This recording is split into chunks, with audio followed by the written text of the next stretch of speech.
क्या नीट 2025 के exam pattern में कोई चेंज देखने को मिलेगा? क्या पेपर बहुत ज्यादा डिफिकल्ट आ जाएगा हाई कट ऑफ को देखते हुए, या सिलेबस में कोई चेंज देखने को मिलेगा? तो बेटा मैं बहुत क्लियर कर देना चाहता हूं, नीट 2025 एग्जाम में आपको ऐसा कोई भी चेंज देखने को नहीं मिलेगा। जैसे क्वेश्चंस आपने 2024 में देखे, जो सिलेबस आपने 2024 में फॉलो किया, वही सिलेबस आपको 2025 में भी फॉलो करना है। कुछ चीजों का बस आपको ध्यान रखना है। पहला कि पेपर एनसीईआरटी से ही आएगा। आपको बस एफिशिएंट प्रैक्टिस करके अपना रिवीजन इस तरीके से करना है कि एग्जाम में आपको सारे देखे हुए क्वेश्चन मिले। मैं हर साल अपनी क्लास में टॉप 1000 क्वेश्चन कराता हूं और आप देखोगे 90% एक्यूरेसी के साथ मैं नीट एग्जाम का पेपर प्रिडिक्ट करता हूं, और यही प्रिडिक्शन अब आप भी कर पाएंगे मेरे नीट क्वेश्चन बैंक की मदद से।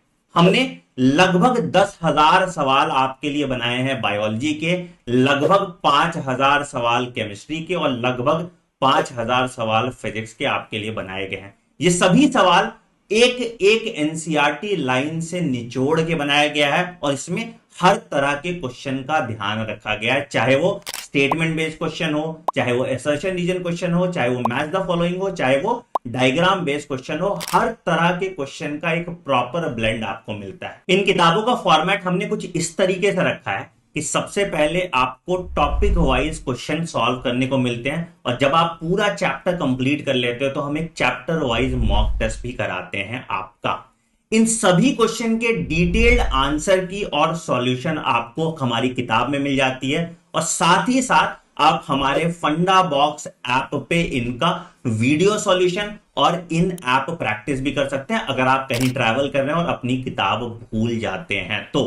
इन किताबों के साथ आप अगर हमारा पीवाईक्यू और एग्जाम्पलर का कॉम्बो भी परचेज कर लेते हैं तो आपकी पूरी प्रैक्टिस की जिम्मेदारी हमारी हो जाती है। मतलब आपने चैप्टर वाइज टेस्ट दिया, आपने टॉपिक वाइज क्वेश्चन किए, आपने पीवाईक्यू किया, आपने एग्जाम्पलर किया, और इसके बाद आप नीट एग्जाम देने जाएंगे तो सारे क्वेश्चन आपको देखे हुए मिलेंगे। ये एफिशिएंट क्वेश्चन सीरीज हमने आपके लिए बनाई है ताकि आपका टाइम वेस्ट ना हो इररिलेवेंट सवाल करने में, और एग्जैक्टली जहां से पेपर बन सकता है उन सभी टॉपिक को कवर करके एक कैप्सूल के फॉर्म में एक प्रैक्टिस क्वेश्चन सेट आपके लिए बनाया गया है। तो फटाफट नीचे दिए गए लिंक पे क्लिक कीजिए और आज ही इस बुक की मदद से अपनी नीट 2025 की जर्नी में चार चांद लगा लीजिए। All the best. Hello everybody, तो welcome back to question bank discussion या most expected questions discussion of another chapter, जिसमें आज हम करेंगे लोकोमोशन एंड मूवमेंट। तो इसके बाद हमारे पास ह्यूमन फिजियोलॉजी में दो चैप्टर रह जाएंगे, एक न्यूरल और एक केमिकल। लोकोमोशन आपको पता है दो हिस्सों में डिवाइडेड है। आप पहले मसल्स की बात करते हो, फिर आप बोन की बात करते हो, मतलब आप स्केलेटल सिस्टम की बात करते हो। तो वैसे ही करके हम क्वेश्चंस को डिस्कस करेंगे। पीवाईक्यू हो चुके हैं बेटा, अगर आपने नहीं देखे हैं तो जाकर वो वीडियो देख लो, आपको पता चल जाएगा कि कौन सा पोर्शन इंपॉर्टेंट है जहां से ज्यादा क्वेश्चन पूछे जाते हैं। And once you are done with that, जो टॉपिक वीक लग रहा है उसको स्ट्रॉन्ग करेंगे हम और ज्यादा क्वेश्चन प्रैक्टिस से इस वीडियो में, जिसका ड्रिल आपको पता है कि पहले हम टॉपिक वाइज क्वेश्चन डिस्कस करते हैं और वो हो जाने के बाद हम एग्जाम ड्रिल करते हैं जिसमें पूरे चैप्टर से रैंडम क्वेश्चंस हम डिस्कस करते हैं। ठीक है, तो पहले हम क्या शुरू करने वाले हैं टॉपिक वाइज। पहला टॉपिक इस चैप्टर में आता है टाइप्स ऑफ मूवमेंट, उससे रिलेटेड क्वेश्चंस देख लेते हैं। पहला क्वेश्चन हमको क्या कह रहा है? क्वेश्चन हमको कह रहा है स्ट्रीमिंग ऑफ साइटोप्लाज्म, जिसको साइक्लोसिस कहते हैं, आपको किस में देखने को मिलता है? सूडोपोडिया मूवमेंट से देखने को मिलता है, मतलब जिनमें सूडोपोडिया मूवमेंट है उनमें स्ट्रीमिंग ऑफ साइटोप्लाज्म देखने को मिलता है। और बहुत लोअर ऑर्गेनिज्म में ये देखने को मिल रहा है फूड की मूवमेंट के लिए, तो कि जो कि आपको देखने को मिलेगा अमीबा में, जो कि आपको देखने को मिलेगा अमीबा में डेफिनेटली आपको साइक्लोसिस देखने को मिलेगी। दैट इज ए, है ना। प्रोटोजोन्स में जब आप किंगडम प्रोटिस्टा में प्रोटोजोन्स पढ़ते हो उनके एग्जांपल्स में आपको स्ट्रीमिंग ऑफ साइटोप्लाज्म देखने को मिलती है। ये तो एनेलिडा हो गया, एनेलिडा हो गया, एनेलिडा हो गया। उतने एडवांस में जाके आपको ये देखने को नहीं मिलेगा। आंसर हो जाएगा ए। अगला क्वेश्चन देखो, हाइड्रा अपनी टेंटिकल्स को किसके लिए यूज करता है? अगेन ये एनसीईआरटी की लाइन हो जाती है बेटा, तो वहां पर लिखा हुआ है कि वो अपने टेंटिकल्स, क्योंकि हाइड्रा सिलेंट्रेटा है तो उस पर नीडोब्लास्ट सेल है, तो वो प्रे को कैप्चर करने में मदद करेगा। ऑफेंस डिफेंस का ये ऑर्गन है, साथ में लोकोमोशन में भी इसके टेंटिकल्स हेल्प करते हैं। दोनों चीजें एनसीईआरटी लिखती है, आप जाके रेफर कर सकते हो। आंसर हो जाएगा डी। अगला क्वेश्चन देखते हैं। पैरामीशियम में सीलिया होता है, सीलिया किस चीज में मूवमेंट करता है? बच्चे ये कंप्लीट नहीं है, इसको कंप्लीट कर लेना। मूवमेंट ऑफ फूड थ्रू आएगा। साइटोफेरिंग्स को हम मूव नहीं करेंगे ना, हम खाना मूव करेंगे, फूड की मूवमेंट करेंगे। तो मूवमेंट ऑफ फूड थ्रू साइटोफेरिंग्स, जो उसका माउथ है उसके थ्रू। सीलिया क्या लोकोमोशन में भी हेल्प करते हैं? हाँ, तो फूड की मूवमेंट के लिए भी हेल्प कर रहा है, उसकी लोकोमोशन के लिए भी हेल्प कर रहा है। आंसर हो जाएगा C, that is both A and B. ये भी एनसीईआरटी में लिखा हुआ है, ठीक है, आप देख लेना, एकदम लाइन है एनसीईआरटी की। और ऐसे क्वेश्चन बनते हैं, इससे पता चलता है एनसीईआरटी कितनी स्ट्रांग है, कितने अच्छे से आपने एनसीईआरटी पढ़ी है, आपको पता चल जाएगा। अगला क्वेश्चन देखो, locomotion requires a perfect coordinated activity of. तो लोकोमोशन में सिर्फ मस्कुलर सिस्टम नहीं चाहिए, साथ में स्केलेटल और न्यूरल भी चाहिए। कॉन्ट्रैक्शन मसल में होगी, उसके साथ एसोसिएटेड बोन है वो भी मूव करेगी। और सिग्नल कहाँ से आ रहा है? न्यूरोमस्कुलर जंक्शन पढ़ते हो ना, मसल की कॉन्ट्रैक्शन के लिए सिग्नल कहाँ से आ रहा है? यहाँ से आ रहा है। तो ये तीनों ही सिस्टम यहाँ पर इन्वॉल्व हैं। आंसर क्या हो जाएगा? डी हो जाएगा। अगला क्वेश्चन देखते हैं बेटा, इसमें से कौन सा स्टेटमेंट लोकोमोशन और मूवमेंट के लिए गलत है? ऑल लोकोमोशन और मूवमेंट्स नहीं, क्या लाइन है एनसीईआरटी की, क्या पढ़ते हैं हम? ऑल, हाँ, all locomotions are definitely movement but all movements are not locomotion. यही पढ़ते हैं हम कि हर मूवमेंट में डिस्प्लेसमेंट नहीं है, आप उसको लोकोमोशन नहीं कह सकते, बट हाँ ऑल लोकोमोशंस आर मूवमेंट। तो ये ठीक है, ये सेंटेंस ठीक नहीं है, ये गलत है। हर मूवमेंट को लोकोमोशन नहीं कह सकते। लोकोमोशन और मूवमेंट हायर ऑर्गेनिज्म में मसल्स की मदद से आती है, ये भी सही बात है। तो इनकरेक्ट या रॉन्ग मेरे पास क्या हो जाएगा? बी हो जाएगा, है ना। अगला क्वेश्चन देखते हैं, स्यूडोपोडिया की बात करें तो जो स्यूडोपोडिया है, जो आपको प्रोटोजोन्स में देखने को मिल रहा है, अमीबा में देखने को मिल रहा है, वो किसकी स्ट्रीमिंग से बनता है? तो वो साइटोप्लाज्म, प्रोटोप्लाज्म की मूवमेंट से बनता है, जिसे आप साइक्लोसिस या साइटोप्लाज्मिक स्ट्रीमिंग कहते हैं, जो क्वेश्चन हमने थोड़ी देर पहले देखा भी था, जिसका आंसर अमीबा था। तो वही स्यूडोपोडिया की फॉर्मेशन में भी मदद करे, by the streaming of protoplasm ये बनेगा। आंसर आपके पास क्या हो जाएगा? बी। अगला क्वेश्चन देखते हैं, जो साइटोप्लाज्मिक स्ट्रीमिंग मूवमेंट है वो किसका कैरेक्टरिस्टिक है? अभी मैंने आपको बताया अमीबा में देखने को मिल रहा है, जो कि एक प्रोटिस्टा है। और प्रोटिस्टा कौन होते हैं? Unicellular eukaryote. तो ये जो साइटोप्लाज्मिक स्ट्रीमिंग आपको देखने को मिल रहा है, ये प्रोकैरियोट नहीं, ये यूकैरियोट का फीचर है, प्रोटिस्टा यूनिसेल्युलर यूकैरियोट। आंसर हो जाएगा बी। और इसके साथ इस टॉपिक से जितने क्वेश्चन बन सकते थे, एनसीईआरटी में देखोगे तो बहुत छोटा सा पैराग्राफ है, तो उस पैराग्राफ से जितने क्वेश्चंस बन सकते थे वो आपने यहाँ पे डिस्कस कर लिए। और हम एंट्री ले रहे हैं अगले टॉपिक में 17.2, जो कि है मसल्स। तो पहले हम मसल्स के क्वेश्चंस डिस्कस करेंगे बहुत सारे, फिर हम बोन यानी कि स्केलेटल सिस्टम के क्वेश्चंस डिस्कस करेंगे, फिर आई गेस डिसऑर्डर्स पे क्वेश्चन होता है और ये चैप्टर खत्म हो जाता है, ठीक है। तो पहले मसल, आप पूरा ध्यान मसल पे ले आओ। क्या क्या एनसीईआरटी मसल के बारे में आपको बता रही है, उसकी कवरिंग क्या क्या है, क्या लेयर्स प्रेजेंट हैं, कौन से मायोफिब्रिल्स हैं, कैसे कॉन्ट्रैक्शन हो रहा है, मायोसिन की कौन सी यूनिट है, एक्टिन की कौन सी यूनिट है, सार्कोमियर कैसे दिखता है, स्लाइडिंग फिलामेंट थ्योरी क्या है। यही चार पांच टॉपिक इसके अंदर आते हैं, जहाँ से सीधा सीधा क्वेश्चन हमसे पूछे जाते हैं, है ना। तो देखो, एन इंडिविजुअल सार्कोमियर, सार्कोमियर सबसे स्मॉलेस्ट यूनिट होती है आपके मसल के अंदर मिलने वाली मायोफिब्रिल की, जो कि एक्चुअली कॉन्ट्रैक्ट करती है ना। तो इंडिविजुअल सार्कोमियर में क्या क्या है, एक सार्कोमियर आपके लिए मैं यहाँ पे ड्रॉ कर रही हूँ, ये यहाँ पे जेड लाइन है। तो जेड लाइन से आप जानते हैं एसोसिएटेड आपके पास कौन होता है, थोड़ा डिफरेंट कलर हम यूज़ कर सकते हैं। ये आपके पास एक्टिन के फिलामेंट है, यहाँ से जो एसोसिएटेड आपको मिल रहे हैं आपके पास एक्टिन के फिलामेंट्स हैं, और एक्टिन के बीच में आपको थिक फिलामेंट मिलता है मायोसिन का। यहाँ पे सामने फिर आपके पास एक्टिन फिलामेंट आ जाते हैं, और यहाँ पे आपके पास फिर से मायोसिन आ जाता है। इस तरीके से एक सार्कोमियर यूनिट चलती रहती है, और दो जेड लाइन के बीच में जो आता है वो एक सार्कोमियर होता है, ठीक है। तो इसमें क्या क्या है, क्या इसमें एक्टिन और मायोसिन है जो एक दूसरे पर ओवरलैप कर रहे हैं ना, ये मायोसिन है, इसको एक्टिन ओवरलैप कर रहा है। क्या इसमें स्टैक ऑफ सिर्फ एक्टिन है, स्टैक ऑफ सिर्फ मायोसिन है, और ओवरलैपिंग में एक्टिन और रिलैक्सिन है? नहीं, यहाँ पे टाइटिन प्रोटीन भी मिलता है जिससे मायोसिन जुड़ा हुआ है, और सार्कोमियर जो है मसल की वॉल से जुड़ने के लिए डिस्ट्रोफिन भी है, लेकिन यहाँ रिलैक्सिन नहीं है। रिलैक्सिन हार्मोन है जो कि ओवरी से रिलीज हो रहा था, हमने पढ़ा है इसको ह्यूमन रिप्रोडक्शन वाले चैप्टर में, जो पार्चुरेशन में हेल्प करता है, उसका यहाँ लेना देना नहीं है। और ना तो रिलैक्सिन होगा, ना अकेला एक्टिन होगा, ना अकेला मायोसिन होगा, दोनों ओवरलैपिंग फॉर्म में आपको सार्कोमियर में देखने को मिलते हैं। आंसर हो जाएगा ए बच्चा। Where the troponin is found during muscle contraction, तो अभी आपने देखा है ना। अच्छा, ट्रोपोनिन की बात करें, ट्रोपोनिन कहाँ मिलता है? ट्रोपोनिन का ना 3 सब यूनिट्स होते हैं, वो एक्टिन पे मिलता है। ऐसा एक एक्टिन होता है जिसे आप जी एक्टिन कहते हो, बहुत सारे जी एक्टिन, क्योंकि आपको सर्कल दिख रहा है, जी मतलब ग्लोब्यूलर, तो ये सारे जी एक्टिन है। जब बहुत सारे जी एक्टिन जुड़ जाते हैं तो एक धागा बन जाता है, उसको बोलते हैं एफ एक्टिन, क्योंकि अब वो धागे जैसा दिख रहा है, वो फिलामेंट जैसा दिख रहा है, तो उसको बोलते हैं एफ एक्टिन। अब ये एफ एक्टिन इस तरीके से है ना, वो पूरा अपने रिवॉल्विंग वे में है, और उसके साथ एक दूसरा एफ एक्टिन भी है ना, सामने सामने इस तरीके से ये पूरा दूसरा वाला एफ एक्टिन भी है। आप एनसीईआरटी में इसको देखते हो, इसके बिल्कुल इसके ऊपर लेयर लगती है ट्रोपोमायोसिन की, और उस ट्रोपोमायोसिन के ऊपर कहीं कहीं आपको ये सब यूनिट्स मिलेंगी, और ये जो सब यूनिट्स होती है ये ट्रोपोनिन की होती हैं। तो आपसे पूछ रहे हैं ट्रोपोनिन कहाँ मिलेगा? एक्टिन में मिलेगा, है ना, मायोसिन में नहीं मिलेगा। ट्रोपोमायोसिन के ऊपर मिलेगा, हाँ, ये जो एक्टिन था, दोनों एफ एक्टिन थे, उसके ऊपर ये जो मैंने पिंक कलर से बनाया, ये ट्रोपोमायोसिन बनाया, ट्रोपोमायोसिन का धागा बनाया, उसके ऊपर आपको ट्रोपोनिन मिलता है, ये बात बिल्कुल ठीक है। जो आपका मायोसिन है वो डिवाइडेड होता है दो में, हैवी मीरोमायोसिन और लाइट मीरोमायोसिन।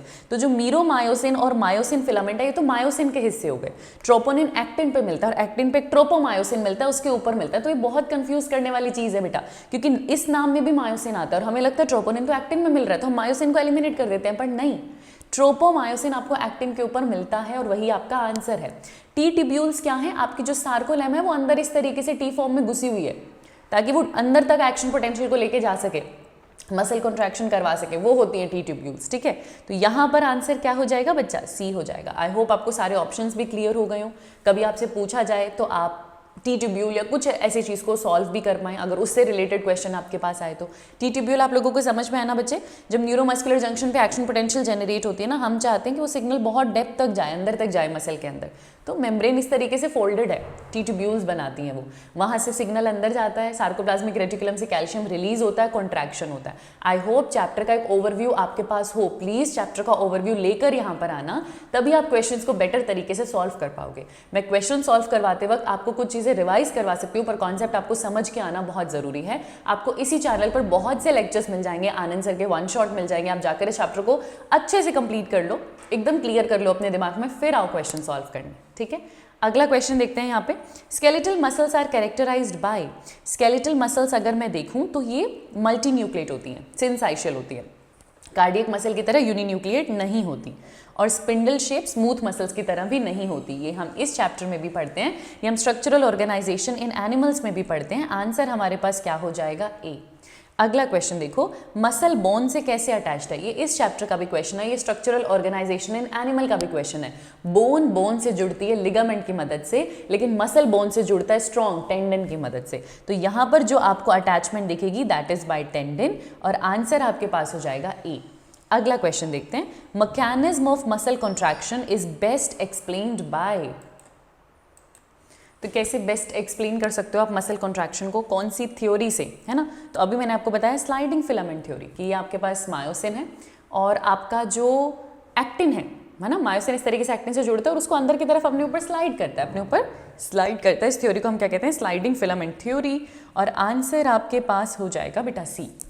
अगला क्वेश्चन देखते हैं, both proteins actin and myosin are arranged in a rod like structure in the muscles, कैसे। अभी आपने एक्टिन और मायोसिन का अरेंजमेंट देखा, मैंने आपको सार्कोमियर दिखाया कि अगर ये मायोसिन है तो ये एक्टिन होता है इस तरीके से, है ना। अगर मैं आपको सार्कोमियर दिखाऊं तो फिर यहाँ पर ये एक्टिन है तो ये मायोसिन होता है कुछ इस तरीके से। तो ये कैसे अरेंज्ड है, पैरेलली अरेंज्ड है। क्या ये ऐसे अरेंज्ड है, अगर ऐसे अरेंज्ड होते तो मैं कहती रेडियली अरेंज्ड है। अगर ये ऐसे अरेंज्ड होते कि यहाँ पर मायोसिन, सामने एक्टिन, फिर मायोसिन, फिर एक्टिन, मैं कहती हॉरिजॉन्टली अरेंज्ड है। पर नहीं, ये मायोसिन है, एक्टिन है, एक्टिन है, मायोसिन है, तो ये पैरेलली अरेंज्ड है, ना ही ये रैंडमली ऑब्लिकली अरेंज्ड है। ये सब कैसे अरेंज्ड है, पैरेलली अरेंज्ड है, आंसर हो जाएगा बी। अगला क्वेश्चन देखते हैं, मसल्स की सार्कोलेमा में एक्शन पोटेंशियल आया तो उसने किसका रिलीज करवाया, कैल्शियम का, और फिर कैल्शियम, सॉरी क्लोरीन नहीं, कैल्शियम, और फिर कैल्शियम क्या करेगा, सार्कोप्लाज्मिक रेटिकुलम से निकलेगा, ट्रोपोनिन पे जाएगा, कन्फर्मेशनल चेंज होगा, ट्रोपोमायोसिन रिलीज होगी, एक्टिन की एक्टिव साइट फ्री हो जाएगी, एक्सपोज हो जाएगी, जहां से मायोसिन जुड़ पाएगा। एक्टिन के ऊपर जो मायोसिन बाइंडिंग साइट है वो एक्सपोज हो जाएगी और अब मायोसिन जुड़ पाएगा। तो आंसर यहाँ पर क्या हो जाएगा बच्चे, सी हो जाएगा। अगला क्वेश्चन देखते हैं, in a vertebrate which germ layer forms the skeleton muscle, तो muscle are mesodermal in origin, दिमाग ही नहीं लगाना है, किससे बना है जी, मीजोडर्म से बना है, आंसर क्या हो जाएगा, सी। अगला क्वेश्चन देखते हैं, विच ion binds with troponin during muscle contraction, contraction करवाने के लिए ट्रोपोनिन से कौन जाकर जुड़ता है, कैल्शियम। फिर उसमें कन्फर्मेशनल चेंज आता है, वो रिलीज करता है, वो अपने आप को खोल लेता है, चेंज करता है, ट्रोपोमायोसिन रिलीज हो जाता है और एक्टिन और मायोसिन जुड़ पाते हैं। आंसर क्या हो जाएगा, बी। अगला क्वेश्चन देखते हैं, the membrane sarcolemma is found over, sarcolemma sarco word muscle के लिए यूज होता है, मसल के एंडोप्लाज्मिक रेटिकुलम को सार्कोप्लाज्मिक रेटिकुलम कहते हैं, membrane of muscle is known as sarcolemma. तो अगर मैं सार्को वर्ड यूज कर रही हूं मतलब मैं मसल फाइबर की बात कर रही हूं, हार्ट के लिए नहीं यूज करेंगे बेटा, हार्ट में आप नॉर्मल सेल मेम्ब्रेन ही बोलते हो, वैसे यहाँ पर पेरिकार्डियम की कवरिंग होती है पूरे हार्ट पे, है ना। लेकिन जब आप सार्को वर्ड यूज कर रहे हो तो आप muscle fibre, skeletal muscle fibre की बात कर रहे हैं, और आंसर यहाँ पर क्या आ जाएगा, बी। अगला क्वेश्चन देखते हैं, ईच मायोफिब्रिल्स, मायोफिब्रिल्स मतलब एक्टिन और मायोसिन की बात कर रहे हैं, तो मसल्स में जो एक मायोफिब्रिल की अगर मैं बात कर रही हूँ तो क्या उसमें सिर्फ डार्क बैंड है रेगुलर, सिर्फ लाइट बैंड्स है रेगुलर? नहीं, alternate dark and light bands present होते हैं। डार्क बैंड मायोसिन की वजह से है, लाइट बैंड एक्टिन की वजह से है, पर दोनों इस तरीके से यहाँ पर प्रेजेंट होते हैं और आंसर आपके पास हो जाएगा सी। अगला क्वेश्चन देखते हैं, functional unit of skeletal muscle is called, अभी हमने देखा सार्कोमियर, जो फंक्शनल यूनिट है जो कॉन्ट्रैक्ट कर रही है सबसे छोटी यूनिट है वो आपके पास क्या है? सार्कोमियर। आंसर हो जाएगा A. The sensation of fatigue in the muscle after prolonged strenuous physical work, आपने बहुत लंबा फिजिकल वर्क कर लिया है और इतना ज़्यादा फिजिकल वर्क करने में ज़्यादा एटीपी की ज़रूरत पड़ती है, जल्दी एटीपी की ज़रूरत पड़ती है, उस चक्कर में एनारोबिक रेस्पिरेशन करती हैं आपकी मसल्स, क्योंकि आपको जल्दी जल्दी एटीपी देना है, वो एरोबिक का रास्ता अपना नहीं सकती। एनारोबिक रेस्पिरेशन करने में वो फर्मेंटेशन करती है, फर्मेंटेशन में लैक्टिक एसिड बनता है, वो लैक्टिक एसिड अक्यूमुलेट करता है और आपकी मसल्स में आपको फटीग महसूस होता है। तो जो फटीग की सेंसेशन है that is due to accumulation of lactic acid, और आंसर क्या हो जाएगा यहाँ पे? डी। अगला क्वेश्चन देखो, लैक्टिक एसिड जो मसल्स में बनती है वो एनारोबिक रेस्पिरेशन से बनती है, देखो एरोबिक से तो नहीं। और एनारोबिकली आप किस चीज़ का ब्रेकडाउन करोगे? आपकी बॉडी में स्टोर्ड फॉर्म ऑफ शुगर क्या है? ग्लाइकोजन। तो आप मसल्स में और लिवर में जो ग्लाइकोजन स्टोर है उसे ब्रेक डाउन करोगे, और एनारोबिकली करोगे तो लैक्टिक एसिड बन जाएगा। आंसर क्या होगा? बी। हम गैलेक्टोज फ्रक्टोज की बात नहीं करेंगे, हमारा स्टोर्ड फॉर्म ऑफ शुगर क्या होता है बच्चे? ग्लाइकोजन होता है। आगे देखो, the region between two successive Z line, ये एक जेड लाइन बनाई थी, दूसरी जेड लाइन बनाई थी, जेड लाइन्स के बीच में आपको क्या मिला था? सार्कोमियर। जो फंक्शनल यूनिट है आपके मसल के कॉन्ट्रैक्शन की सार्कोमियर आपको इन्हीं के बीच में मिलती है। आंसर हो जाएगा ए। अगला क्वेश्चन देखो, which muscle component is the smallest among the given option? Muscle fibre तो पूरे सेल को कहते हैं, उस सेल के अंदर आपको एक्टिन मिलता है, आपको मायोसिन मिलता है, वो दोनों मिलकर मायोफिब्रिल बनाते हैं। उसमें से भी सबसे छोटा क्या होगा? एक्टिन। सार्कोमियर में भी देखोगे तो एक्टिन मायोसिन दोनों मिलेगा, तो सबसे छोटा तो क्या हो जाएगा? अकेला एक्टिन, क्योंकि उससे छोटा कुछ नहीं होगा, है ना। आप मायोफिब्रिल की भी बात करो, एक्टिन मायोसिन दोनों आते हैं, आप सार्कोमियर की भी बात करो, एक्टिन मायोसिन दोनों आते हैं, तो सबसे छोटा तो आपके पास क्या हो जाने वाला है? एक्टिन ही हो जाने वाला है। अगला क्वेश्चन देखते हैं, immediate energy source for muscle contraction is, immediately तो उसको क्या चाहिए? एटीपी। ग्लूकोज को तो तोड़ेगा तो एनर्जी मिलेगी, यहाँ पूछा क्या? इमीडिएट, तो इमीडिएट सोर्स तो किसी के लिए भी क्या होता है बेटा? एटीपी ही होता है। आंसर हो जाएगा ए। अगला क्वेश्चन देखो, इसमें से कौन सा हमसे बोल रहे हैं कि रॉन्गली मैच्ड है? मायोसिन कॉन्ट्रैक्टाइल प्रोटीन होता है, tendon dense regular connective tissue होता है, ट्रोपोनिन आपके पास फाइब्रस प्रोटीन तो नहीं है बेटा, ये फाइब्रस प्रोटीन तो नहीं है, सब यूनिट्स हैं, आपको मिल जाएंगी प्रोटीन के सब यूनिट्स की फॉर्म में, फाइब्रस प्रोटीन तो ये नहीं है। रेड मसल में आपको रेड या वाइट मसल में मिलता तो मायोग्लोबिन ही है, मसल में मायोग्लोबिन ही मिलता है। ट्रोपोनिन के सब यूनिट्स जो ट्रोपोमायोसिन पे मिलती हैं वो फाइब्रस प्रोटीन नहीं है। आंसर क्या हो जाएगा? सी। अगला क्वेश्चन देखो, कौन से मसल का बैंड है ना चेंज नहीं होता जब आप कॉन्ट्रैक्शन या रिलैक्सेशन कर रहे हो? तो स्केलेटल मसल का। ये बहुत रिपीट होने वाला क्वेश्चन है, हमने पीवाईक्यू में भी देखा था। पहले तो इस ऑप्शन को ठीक कर लेना, ये ना जेड होगा शायद, ये यहाँ पर टाइपिंग एरर हुआ है। और मुझे बताओ चेंज क्या नहीं होता? ए नहीं चेंज होता बेटा। ए बैंड कौन बना रहा है? मायोसिन, और मायोसिन अपनी जगह से जब हिल ही नहीं रहा तो ए बैंड कैसे चेंज होगा? आई बैंड जरूर चेंज हो जाता है, क्योंकि अगर ये आपकी जेड लाइन है और यहाँ पर ये आपका एक्टिन है, तो जो एक्टिन अभी आपको इतना क्यों ओवरलैप करता हुआ दिख रहा है वो यहाँ तक आने वाला है। जब वो अंदर आ जाएगा, और आई बैंड आप जानते हो है ना, यहाँ से लेकर यहाँ तक जाता है, यहाँ तो हाफ ही आई बैंड आता है, तो ये जब इस तरफ पुल हो जाएगा तो आई बैंड छोटा होगा। ये एच जोन है, वो एरिया जहाँ पर अभी तक एक्टिन नहीं आया है, लेकिन यहाँ तो एक्टिन आने वाला है, तो ये भी छोटा होगा। ए पहले भी इतना था, अभी भी इतना रहेगा, ए कभी चेंज नहीं होता। जेड लाइन भी अपनी पोजीशन से हिलेगी, तो जो चेंज नहीं होता वो है ए। ये बात रट लो, आंसर हो जाएगा सी। इनके समझ नहीं सकते तो। इंटरकैलेटेड डिस्क क्या है? ये जंक्शंस हैं दो मसल सेल्स के बीच में, इसमें गैप जंक्शन अधेरिंग जंक्शन दोनों मिलता है, और ये आपको हार्ट कार्डियक मसल्स में मिलता है, किसी स्केलेटल मसल में नहीं मिलेगा ये आपको। Intercalated disc is a specific feature जो कि आपको हार्ट या कार्डियक की मसल में मिलेगा। आंसर होगा ए।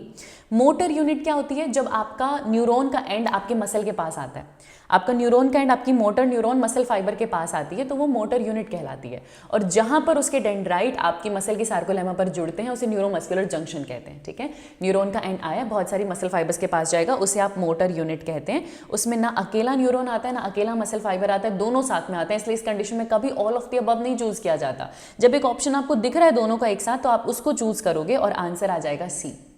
आगे देखो, अगर मैं थिन फिलामेंट की बात करूं, जो मसल फाइबर में थिन फिलामेंट है वो किसकी बनी हुई है? थिन फिलामेंट कौन है? एक्टिन। एक्टिन के ऊपर ऊपर पूरा चलती है ट्रोपोमायोसिन, और बीच बीच में सब यूनिट्स मिलेंगे ट्रोपोनिन के, तो ये तीनों ही चीजें आपको मिल जाएंगी। आंसर हो जाएगा ए। अगला क्वेश्चन देखो, अगर मैं thin filament of skeletal muscle fibre की बात करती हूँ, तो मतलब एक्टिन की बात करें, तो छोटे छोटे ग्लोब्यूलर प्रोटीन है that mask the active site, है ना, for myosin on the F actin is, ठीक है, जो मास्क कर रहे हैं, पता नहीं उन्होंने ग्लोब्यूलर प्रोटीन क्यों बोला, एक्चुअली मास्किंग तो ट्रोपोमायोसिन करता है। देखो बेटा समझो, मास्क तो ट्रोपोमायोसिन कर रहा है एक्टिव साइट को, ट्रोपोनिन की वजह से कर रहा है। ट्रोपोनिन उसके ऊपर बैठने वाला लॉक है, जैसे एक साइकिल पे चेन लगाई हुई है, और जब तक वो चेन लगाई हुई है आप पैडल नहीं चला सकते, आप साइकिल नहीं चला सकते, ठीक है। उस चेन पे जो आपने लॉक लगा रखा है वो ट्रोपोनिन होता है। अब जब कैल्शियम आता है, ट्रोपोनिन हटता है, चेन हटती है, तो आप साइकिल चला पाते हो। तो मास्क एक्चुअली चेन ने किया है, लेकिन क्वेश्चन ने मुझे बोल दिया कि ग्लोब्यूलर प्रोटीन है, तो वो ग्लोब्यूलर प्रोटीन जो सब यूनिट वाला है, फाइब्रस नहीं होता, ग्लोब्यूलर होता है। तो ये जो ग्लोब्यूलर प्रोटीन है, बात ये ट्रोपोनिन की कर रहे हैं, तो इस तरीके से मान रहे हैं कि मास्किंग तो ट्रोपोनिन और ट्रोपोमायोसिन दोनों कर रहा है ना। ट्रोपोनिन ताला है और ट्रोपोमायोसिन ने एक्चुअल मास्किंग की हुई है, लेकिन क्योंकि इन्होंने मुझे बता दिया कि वो ग्लोब्यूलर प्रोटीन की बात करें, तो मैं उस क्वेश्चन से समझ सकती हूँ कि ये ट्रोपोनिन की बात करें, आंसर हो जाएगा डी। इसीलिए आंसर हो जाएगा डी। जो पूरा पूरा अगर ऐसे फिलामेंट की बात कर लेते, है ना, जो कि आपके एक्टिन के ऊपर है, तो ट्रोपोमायोसिन होता है, और एक्चुअली मास्किंग वही कर रहा होता है, पर उसको अपनी पोजीशन में, मास्क करने की पोजीशन में रख कौन रहा होता है, ट्रोपोनिन। लॉक करके किसने रखा होता है, ट्रोपोनिन। तो वो भी एक तरीके से मास्किंग में हेल्प कर रहा है, तो उस वे में आप मान के आंसर क्या कर सकते हो, डी। न्यूरोमस्कुलर जंक्शन किस किस के बीच का जंक्शन होता है, तो अभी मैंने आपको बताया, न्यूरोमस्कुलर जंक्शन में मोटर न्यूरॉन का एंड आया आपके पास, है ना, न्यूरॉन एक ही है, और वो सेंसरी नहीं है, सेंसरी तो सीएनएस के पास जाती है, मोटर इन्फॉर्मेशन लेके आती है, तो सेंसरी तो हो नहीं सकती, तो मोटर न्यूरॉन्स होती हैं, मतलब, है ना, और सार्कोलेमा ऑफ मसल्स होता है, तो वो बहुत सारी न्यूरॉन की एंडिंग है, और वो एंडिंग बहुत सारी मसल्स के पास जा रही है, वहाँ पर आपको न्यूरोमस्कुलर जंक्शन देखने को मिलेगा। आंसर आपके पास क्या हो जाएगा, सी। अगला क्वेश्चन देखते हैं, सार्कोमियर जो मायोफिब्रिल ऑफ मसल्स में मिलता है, आप सार्कोमियर कैसे डिफाइन करते हो, जो भी आपको दो जेड लाइन के बीच में मिल रहा है वो एक सार्कोमियर है, आंसर हो जाएगा बी। अगला क्वेश्चन देखते हैं, जो लैक्टिक एसिड जनरेट हुआ है मसल कॉन्ट्रैक्शन के दौरान, है ना, उसको वापस आप ग्लाइकोजन में कन्वर्ट कर दोगे, कहाँ पे जाकर, लिवर में। ग्लाइकोजन में कन्वर्ट करके स्टोर करना है, काम लिवर में है, काम मसल में नहीं होगा बेटा। मसल स्टोर करती है ग्लाइकोजन की फॉर्म में, ग्लूकोज जब ग्लाइकोजन बना रहा होता है मसल स्टोर करती है, पर ये जो उल्टा कह रहे हैं ना कि अभी तो मसल में लैक्टिक एसिड बन गया क्योंकि फर्मेंटेशन हो गया, अब आप उस लैक्टिक एसिड को वापस पायरुविक एसिड में कन्वर्ट करोगे, वापस ग्लूकोज और वापस ग्लाइकोजन में कन्वर्ट करोगे, तो ये लैक्टिक एसिड मसल से ब्लड में आता है, फिर वो लिवर में जाता है, वहां जाकर ये रिवर्स कन्वर्जन होता है। तो याद रखना, ये रिवर्स कन्वर्जन कहाँ होता है, लिवर में जाकर होता है, और आंसर आपके पास क्या आ जाएगा, D.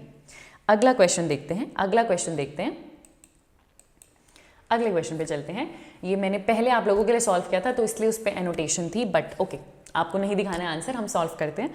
In a dash state the edge of thin filament are on either side of thick filament. वैसे अगर आप एक बार इन ऑप्शंस को देखो बिना क्वेश्चन के, तो आपको दिखेगा ए में सब में रेस्टिंग है, बी में सब में पार्शली है, सी में सब में थिक है, मतलब एक्चुअली तो आपको सिर्फ डी ही पहचानना है। कभी कभी क्वेश्चन इतना भी पागल बना रहा होता है, और क्योंकि हम डरे होते हैं तो हम हर एक चीज़ सॉल्व कर रहे होते हैं, तो ऑप्शंस में तीन चीज़ें तो हमें एकदम सेम दे दी बेटा, इवेंचुअली तो हमें डी ही ढूंढना है, हम बस फिल कर लेते हैं।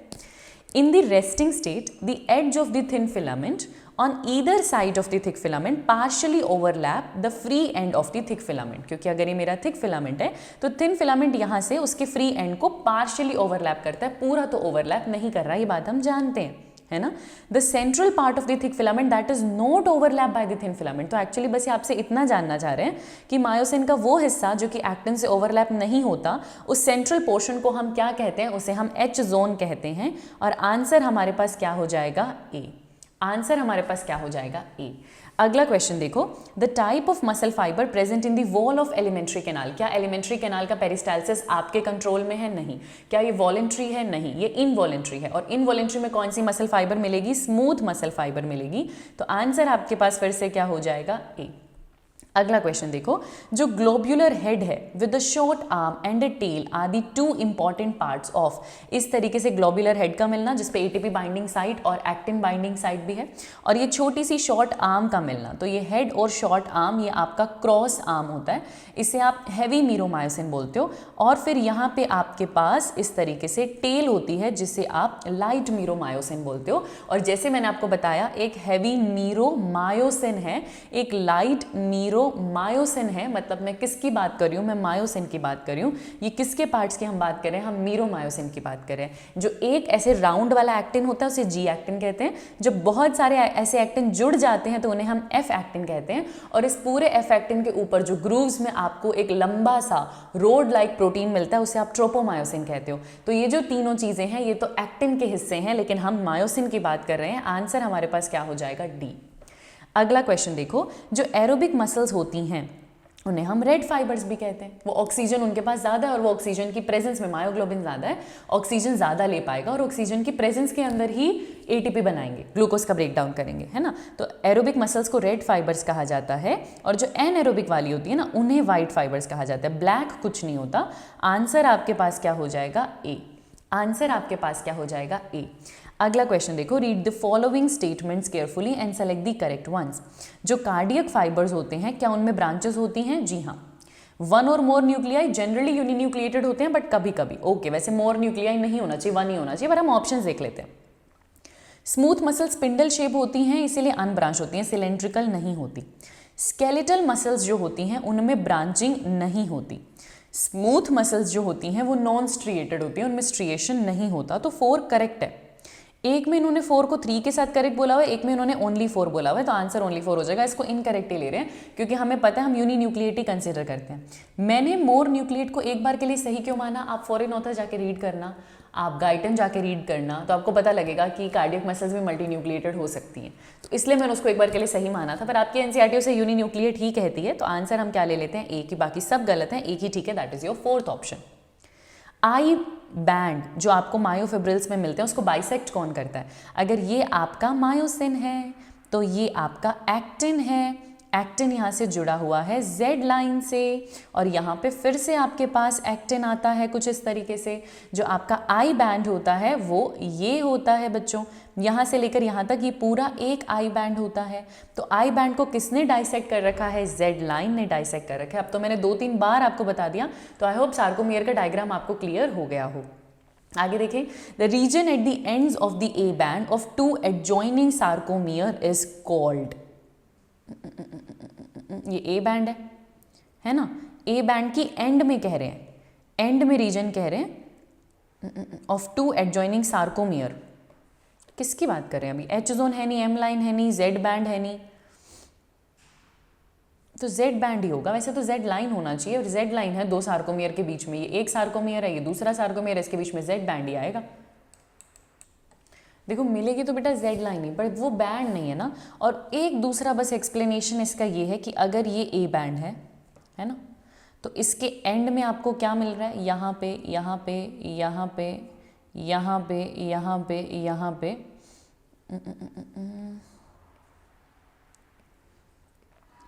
तो जस्ट मायोसिन के एंड में अगर मैं देखूं 2 एडजॉइनिंग सार्कोमियर के बीच में, तो जो एक और चीज़ आपको मिल रही है वो आई बैंड मिल रहा है। ए बैंड के बगल में दोनों तरफ, ये अगर ए बैंड है तो ये दोनों तरफ आपको आई बैंड मिलता है। तो उस वजह से ज़्यादा बेटर बैंड कहना तो आई बैंड होगा रेदर देन जेड लाइन।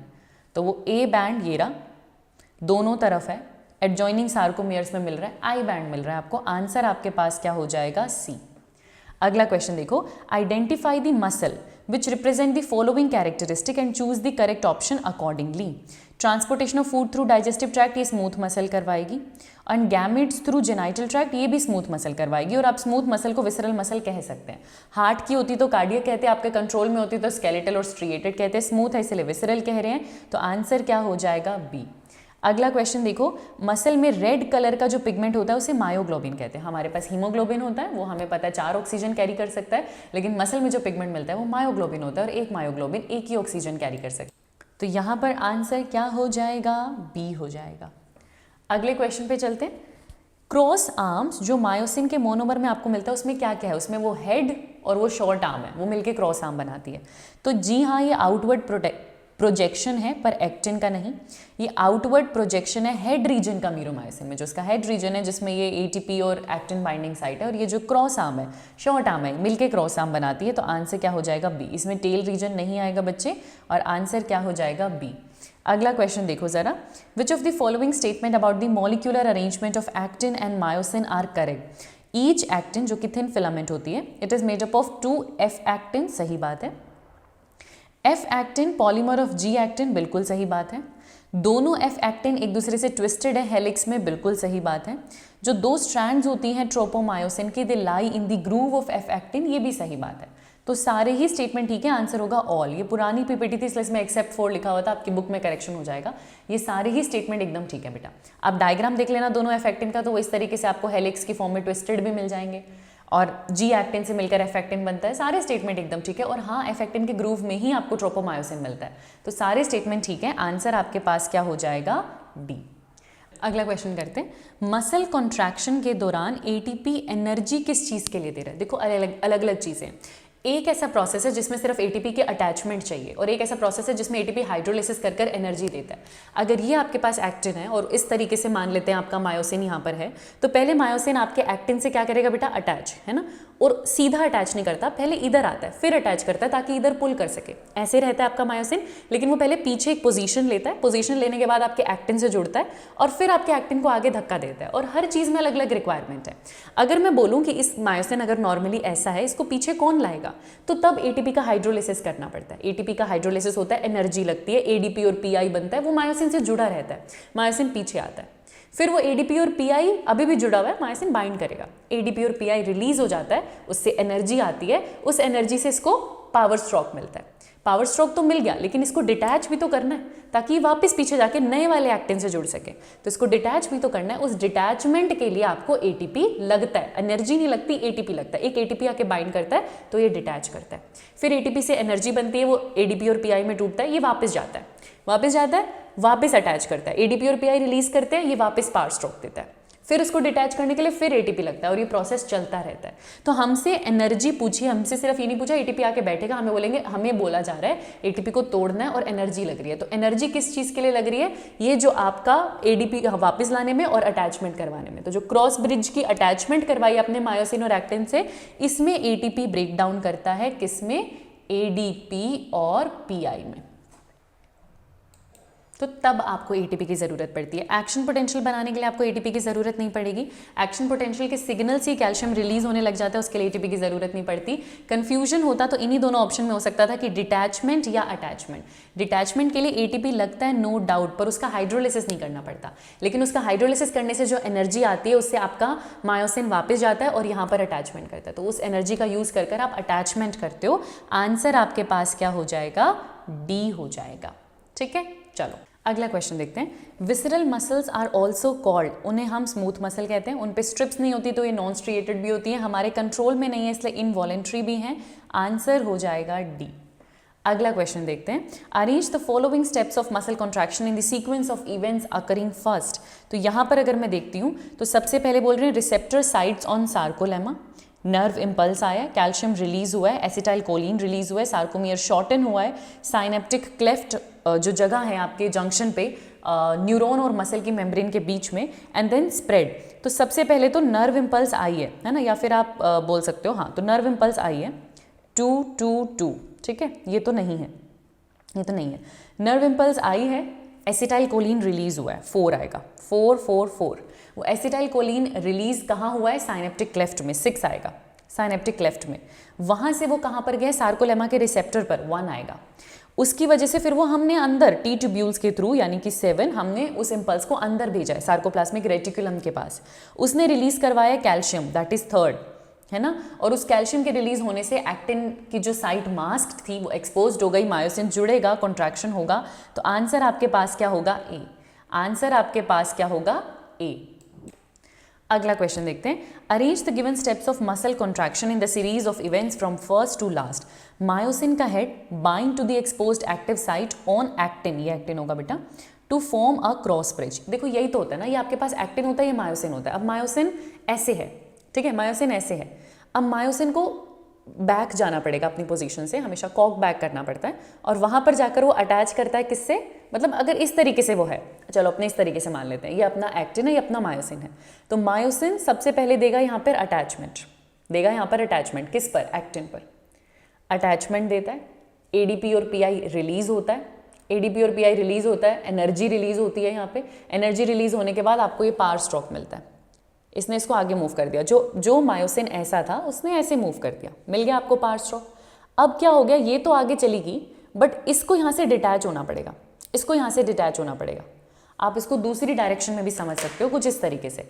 ये आपके पास एक्टिन है, ये आपके पास मायोसिन है, ये मायोसिन है, ये इस तरीके से जुड़ा, इसने इसको पार स्ट्रोक दिया, यहाँ पर मूव कर दिया, लेकिन इसको यहाँ से डिटैच होना है, वापस कॉक बैक करना है और नए एक्टिन से जाकर जुड़ जाना है ना। अभी ये इस एक्टिन से जुड़ा, इसने इसको पार स्ट्रोक दिया, लेकिन इसको यहाँ से डिटैच होना है, वापस कॉक बैक करना है, वापस जुड़ना है। इस तरीके से ये पूरा सिस्टम चलता है। Myosin head binds to the exposed active site on the actin to form a cross bridge. The Z line attached to these actin are also pulled inwards, thereby causing shortening of sarcomere, also called contraction. तो ये बात भी ठीक है, क्योंकि जब आप इसको पुल करते हो ना एक्टिन को, तो एक्टिन के साथ जुड़ी हुई Z line भी अंदर की तरफ पुल करती है। This pulls the attached actin filament towards the center of the A band.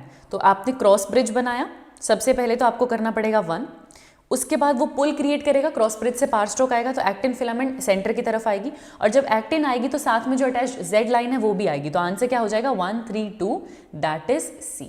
पूरा सीक्वेंस समझना है आपको, एक्टिन आया साथ में जेड लाइन भी आ गई, ठीक है। अगला क्वेश्चन देखते हैं। Relaxation of muscles takes place due to, अब कॉन्ट्रैक्शन तो हो गया, अब रिलैक्स करना है। ये कॉन्ट्रैक्शन ऐसे वाला बेटा, attach power stroke release cock back, attach power stroke release cock back, ये चलता रहता है। कब तक चलता रहेगा? जब तक मायोसिन को एक्टिन के ऊपर अपनी एक्सपोज्ड एक्टिव साइट दिखती रहेगी, और वो तब तक दिखती रहेगी जब तक कैल्शियम है। तो रिलीज करने का या रिलैक्स करने का पहला स्टेप है कैल्शियम वापस भेजो, आपको कैल्शियम वापस भेजना पड़ेगा, ठीक है। तो pumping of calcium ion in the sarcoplasmic reticulum, फिर लिखा हुआ है प्रेजेंस ऑफ एटीपी रिलैक्सेशन के लिए, conformational change in troponin and masking the actin filament. तो बेटा तीनों ही चीज़ें चाहिए आपको कैल्शियम को वापस भेजना पड़ेगा।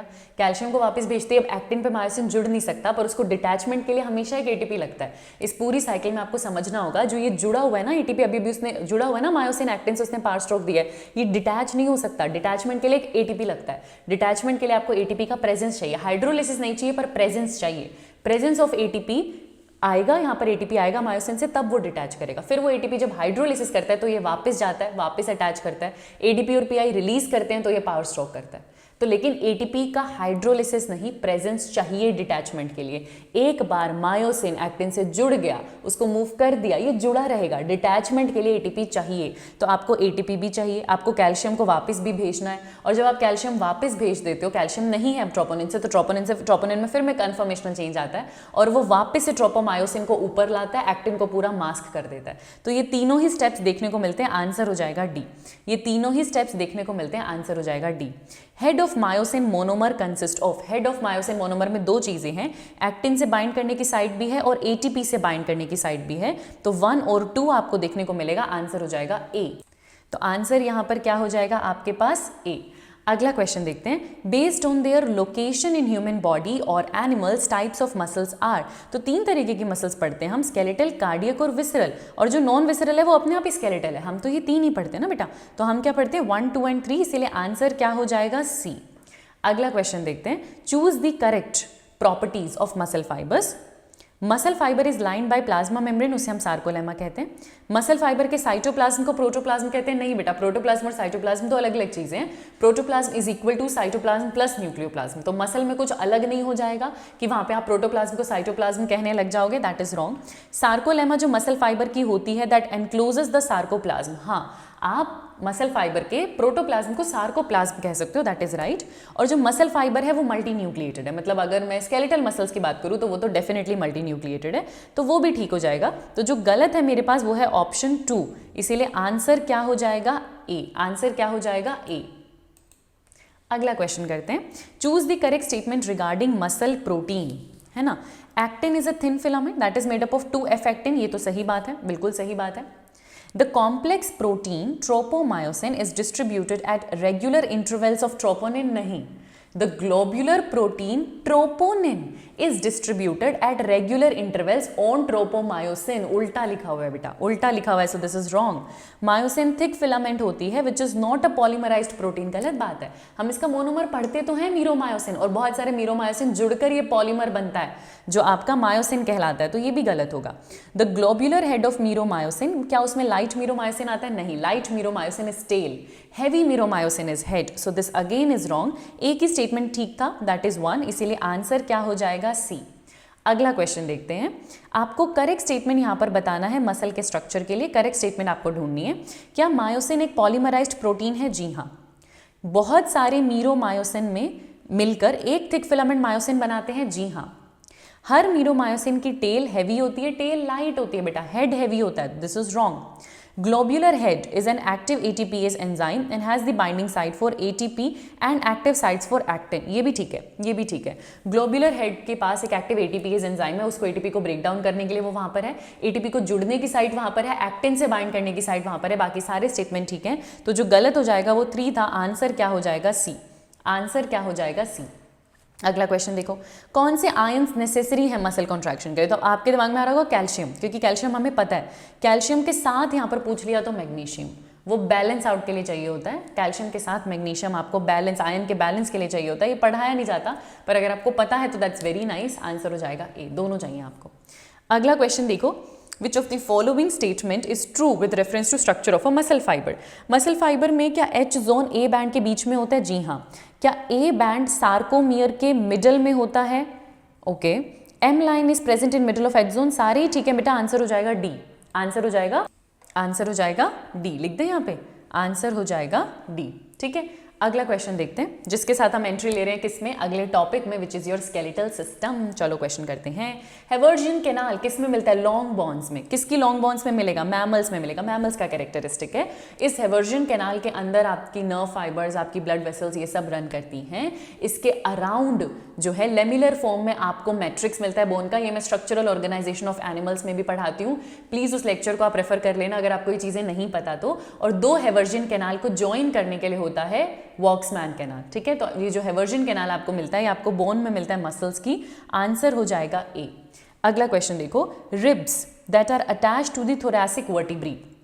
ठीक है, जो आपकी थोरैसिक वर्टिब्री, पहली 12 वर्टिब्री से रिब्स अटैच्ड हैं and ventrally connected to the sternum. ठीक है, वहां से कनेक्टेड है डोर्सली, यहाँ से कनेक्टेड है स्टर्नम से, with the help of hyaline cartilage. Of course इन्हें आप क्या कहते हैं? True ribs. ये पहली 7 पेयर ही होती हैं, पहली 7 पेयर ट्रू रिब्स होती हैं। फिर 8, 9, 10 डोर्सली तो वर्टिब्रल कॉलम से एसोसिएटेड है, पर वेंट्रली वो लास्ट रिब 7th रिब से एसोसिएटेड होती हैं, वो आपके पास फॉल्स रिब्स कहलाती हैं। और 11th और 12th फ्लोटिंग रिब कहलाती है, क्योंकि वो वेंट्रली किसी चीज से जुड़ी ही नहीं होती है ना। तो ये बात आपको पता होनी चाहिए। आंसर क्या हो जाएगा? ए। अगला क्वेश्चन देखते हैं, ब्रेस्ट बोन। ब्रेस्ट बोन जो फ्लैट बोन है वो स्टर्नम है, सेंटर की तरफ यहाँ पर प्रेजेंट होती है। आंसर क्या हो जाएगा? ए हो जाएगा। ठीक है। Which is not the function of endoskeleton. Endoskeleton मतलब अगर मैं स्केलेटल सिस्टम में हड्डियों की बात कर रही हूँ, हम यहाँ पे कार्टिलेज की भी नहीं बात करें, मेजरली हम हड्डियों की बात कर रहे हैं। तो हड्डियाँ हियरिंग में इन्वॉल्व है, मेलिस इनकस स्टेप्स कहीं ना कहीं उसमें इन्वॉल्व है, सिग्नल को अंदर लेकर जाने के लिए, वाइब्रेशन को अंदर लेकर जाने के लिए। लॉन्ग बोन में जो आपको बोन मैरो मिलता है, उस बोन मैरो में आरबीसी, डब्ल्यूबीसी, प्लेटलेट सब बनते हैं। तो ये प्रोडक्शन के लिए भी रिस्पॉन्सिबल है, प्रोडक्शन ऑफ आरबीसी के लिए भी रिस्पॉन्सिबल है, और लोकोमोशन तो करवाएगी, वो तो इसका काम है। देखने में कोई हड्डी इन्वॉल्व नहीं हो रही है, तो कहाँ पर फंक्शन नहीं मिलेगा? साइट में फंक्शन नहीं मिलेगा। आंसर हो जाएगा ए। अगला क्वेश्चन करते हैं, न्यूरल कैनाल किस में प्रेजेंट है? न्यूरल कैनाल किस में प्रेजेंट है? आपके वर्टिब्रल कॉलम में। आपके वर्टिब्रल कॉलम में पूरी न्यूरल कैनाल प्रेजेंट है। क्रेनियल बोन में नहीं है, वहाँ पर आपके पास वेंट्रिकल्स हो जाते हैं, पर कैनाल नहीं है। ह्यूमरस में कोई कैनाल नहीं है, टिबियोफ्यूबुला में कोई कैनाल नहीं है, जो कि आपके शैंक रीजन में आपको मिलेंगी। यहाँ पर आपके लोअर लिम्ब में आप देख सकते हो। तो जहाँ पर आपको न्यूरल कैनाल मिलेगी, आपकी स्पाइनल कैनाल, वो आपको वर्टिब्रल कॉलम के अंदर मिलेगी। आंसर हो जाएगा सी। अगला क्वेश्चन करते हैं, select the correct function of vertebral column in humans.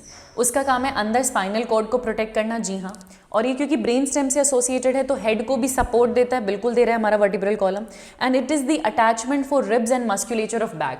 यहीं से रिब्स भी अटैच्ड हैं और पूरा बैक का मसल्स भी वर्टिब्रल कॉलम से अटैच्ड है। सारे ही ऑप्शन एकदम ठीक है। आंसर हो जाएगा डी। सारे ही फंक्शंस एकदम ठीक है। आंसर हो जाएगा डी। पहला वर्टिब्री ह्यूमन का is Atlas, second is axis. सबसे पहला एटलस होता है और दूसरे नंबर पे एक्सिस होता है। आंसर क्या होगा? बी। अगला क्वेश्चन देखो, जो पेल्विक गर्डल है rabbit, rabbit is a mammal, तो पेल्विक गर्डल में क्या क्या मिलेगा? इलियम, इस्चियम, प्यूबिस, है ना। आपको कोरिकोइड प्रोसेसेस यहाँ पर देखने को नहीं मिलेंगे, वो पेल्विक गर्डल में देखने को नहीं मिलते। और स्कैप्यूला तो वैसे होता ही आपके पेक्टोरल गर्डल में है। आंसर क्या हो जाएगा? ए। आंसर क्या हो जाएगा? ए। कोरिकोइड प्रोसेस वैसे क्या होता है बेटा? ये आपकी स्कैप्यूला है, जो ट्रायंगुलर बोन यहाँ पर प्रेजेंट है, स्कैप्यूला है सिर्फ तीखी सी निकली हुई बोन, उसके ना यहाँ पर एंड पर एक प्रोसेस होता है, कोराकोइड प्रोसेस, हुक शेप होता है, वो ऐसे हुक शेप होता है, और वहाँ से ना शोल्डर जॉइंट की कनेक्टिविटी में आसानी हो जाती है, उसकी वजह से ह्यूमरस के अटैचमेंट की आसानी हो जाती है। तो वो स्कैप्यूला का एक प्रोसेस है, उसे कोराकोइड प्रोसेस कहते हैं। तो वो तो पेक्टोरल गर्डल में आ गया ना, वो आपको पेल्विक गर्डल में नहीं मिलेगा। सिमिलरली स्कैप्यूला तो है ही पेक्टोरल गर्डल में, ठीक है। तो आंसर क्या हो जाएगा? A. Our vertebral column is made up of, हमारे पास 26 वर्टिब्री हैं। हमारे पास कितनी वर्टिब्री हैं? 26 वर्टिब्री हैं, सीरियली अरेंज। पहली 7 सर्वाइकल होती हैं, फिर 12 थोरैसिक होती है, फिर 5 लंबर होती है, फिर हमारे पास एक सैक्रल और एक कॉकिक्स है। ये 5 बोन के फ्यूजन से 4 बोन के फ्यूजन से बना हुआ है। गिन लो, 12 and 7 19, 20, 21 एंड 5 26। तो 26 अरेंज्ड हमारे पास हैं। आंसर क्या हो जाएगा? ए। अगला क्वेश्चन देखते हैं। लॉन्ग बोन के एंड्स पे आपको क्या मिल रहा है? लॉन्ग बोन के एंड्स पे मतलब एक बोन और दूसरी बोन के बीच में ना, तो कार्टिलेज मिलेगा आपको, हाइलिन कार्टिलेज मिलेगा, आर्टिकुलर कार्टिलेज मिलेगा, कार्टिलेज मिलेगा आपको दोनों बोन्स के बीच में डेफिनेटली। वैसे बोन से बोन के कनेक्शन के लिए लिगामेंट होता है, पर बीच में कार्टिलेज तो है ना बेटा। अच्छा देखो, ऐसे समझो, बोन से एकदम स्ट्रॉन्ग एसोसिएशन में रहती है मसल, तो वो एंड पे तो मिलने से रही, तो मसल हो नहीं सकता। बोन मैरो बोन के अंदर है, और वो भी सिर्फ लॉन्ग बोन्स में। चलो शॉर्ट बोन्स में आपको रेड बोन मैरो मिल जाएगी, पर वो एंड पे नहीं है। और एडिपोज टिश्यू तो वैसे ही स्किन के नीचे फैट स्टोरेज करता है, ये बोन पे कहाँ से मिलेगा? तो आप एलिमिनेशन से भी सॉल्व कर सकते थे। आंसर क्या होगा? बी। अगला क्वेश्चन देखो, आपको रॉन्ग ऑप्शन बताना है। क्या हमारे पास क्रेनियल बोन 12 है? हमारे पास क्रेनियल बोन है 8 और 14 हमारे पास फेशियल बोन्स हैं। तो 14 फेशियल बोन्स हैं, क्रेनियल बोन 8 है, मैंडिबल एक ही होती है, ये वाली जो मूव कर सकती है, और ये चीक वाली जाइगोमैटिक 2 होती है। तो गलत क्या हो जाएगा? ए। गलत क्या हो जाएगा हमारे पास? ए। अगला क्वेश्चन देखते हैं। सबसे लॉन्गेस्ट बोन ह्यूमन बॉडी की क्या है? फीमर, जो आपकी थाई की बोन है। लॉन्गेस्ट भी स्ट्रॉन्गेस्ट भी, दोनों फीमर होती है, मार के देख लेना। आंसर क्या हो जाएगा? डी। अगला क्वेश्चन देखो, ह्यूमन स्केलेटल सिस्टम में 206 हड्डियां हैं। एमबीबीएस, मुन्ना भाई एमबीबीएस में पढ़ते हो, मारते वक्त सोचते थे क्या कितनी है, मतलब पढ़ते क्या? यहाँ पर भी आपको पता होना चाहिए, उसके लिए मूवी देखने की जरूरत नहीं है। हड्डियां कितनी है? 206। रिब्स जो हैं वो स्टर्नम से अटैच्ड होती हैं। कौन सी वाली? एक्चुअली पहली 7 पेयर, उन्हें हम ट्रू रिब्स कहते हैं। आंसर हो जाएगा ए। अटैच्ड वही होती हैं, उन्हें हम ट्रू रिब्स कहते हैं। Bones of pectoral and pelvic girdle helps in the articulation of pectoral से अपर लिम्ब, पेल्विक से लोअर लिम्ब, तो दोनों ही रिस्पेक्टिवली इसमें आ जाएंगी। और आंसर क्या हो जाएगा? सी। लिगामेंट का काम क्या होता है? बोन को बोन से ज्वाइन करना। मैं फिर से अपनी ट्रिक बता रही हूँ जो मैं हर बार बताती हूँ, दैट इज बबली आंटी। तो बोन को बोन से कौन ज्वाइन करता है? लिगामेंट। और आंसर क्या हो जाएगा? ए। आगे देखो, ह्यूमन का स्कल डाइकोंडाइलिक, यहाँ से 2 प्रोसेसेस आपको निकलते दिखेंगे। जो पहली वर्टिब्री एटलस से जुड़ती है, तो ये 2 कोंडाइलॉइड आपको देखने को मिलता है, इट्स डाइकोंडाइलिक। आंसर हो जाएगा बी। अगला क्वेश्चन देखो, वर्टिब्रल कॉलम का फॉर्मूला पूछ रहे हैं, मैंने अभी रिवाइज करवाया था। सर्वाइकल वर्टिब्री कितनी है? 7, थोरैसिक कितनी है? 12, तो यहाँ 8 लिखा है, दोनों तो पहले एलिमिनेट हो गए। लंबर कितनी है? 5, सैक्रिक्स और कोकाइजल है ना, सैक्रल और कोकाइजल भी कितनी है? 1 और 1, तो आंसर क्या हो जाएगा? B. In the body the surrounding of the bone is known as, bone की कवरिंग इज पेरियोस्टियम। वैसे पता है 2 कवरिंग है, एक पेरियोस्टियम एक एंडोस्टियम, पर एंडोस्टियम अंदर की तरफ है, और बाहर अगर मैं कवरिंग की बात करूं तो दैट विल बी पेरियोस्टियम, इसलिए आंसर हो जाएगा ए। मिडिल ईयर में 3 बोन होती है, मैलस इनकस स्टेप्स, जो कि हैमर, एनविल और स्टिरअप शेप की होती हैं। इनकी शेप से भी क्वेश्चन आता था। खैर अब ईयर से क्वेश्चन कम आ रहा है इस चैप्टर में, पर लोकोमोशन में तो हड्डी पढ़ रहे हैं हम, तो हड्डी हमें पता होनी चाहिए। Malleus incus and stapes which is 2, 3 and 4, option number B. Maxilla यहाँ मिलेगी, वोमर यहाँ मिलेगी, ठीक है। आंसर क्या हो जाएगा? बी। हेवर्जियन कैनाल अभी मैंने आपको बताया बोन्स में मिलता है, और किस में? लॉन्ग बोन्स में मिलता है। ईयर में नहीं मिलता, लॉन्ग बोन्स में मिलता है। ऐसा क्वेश्चन हमने पहले भी किया था। आंसर होगा सी।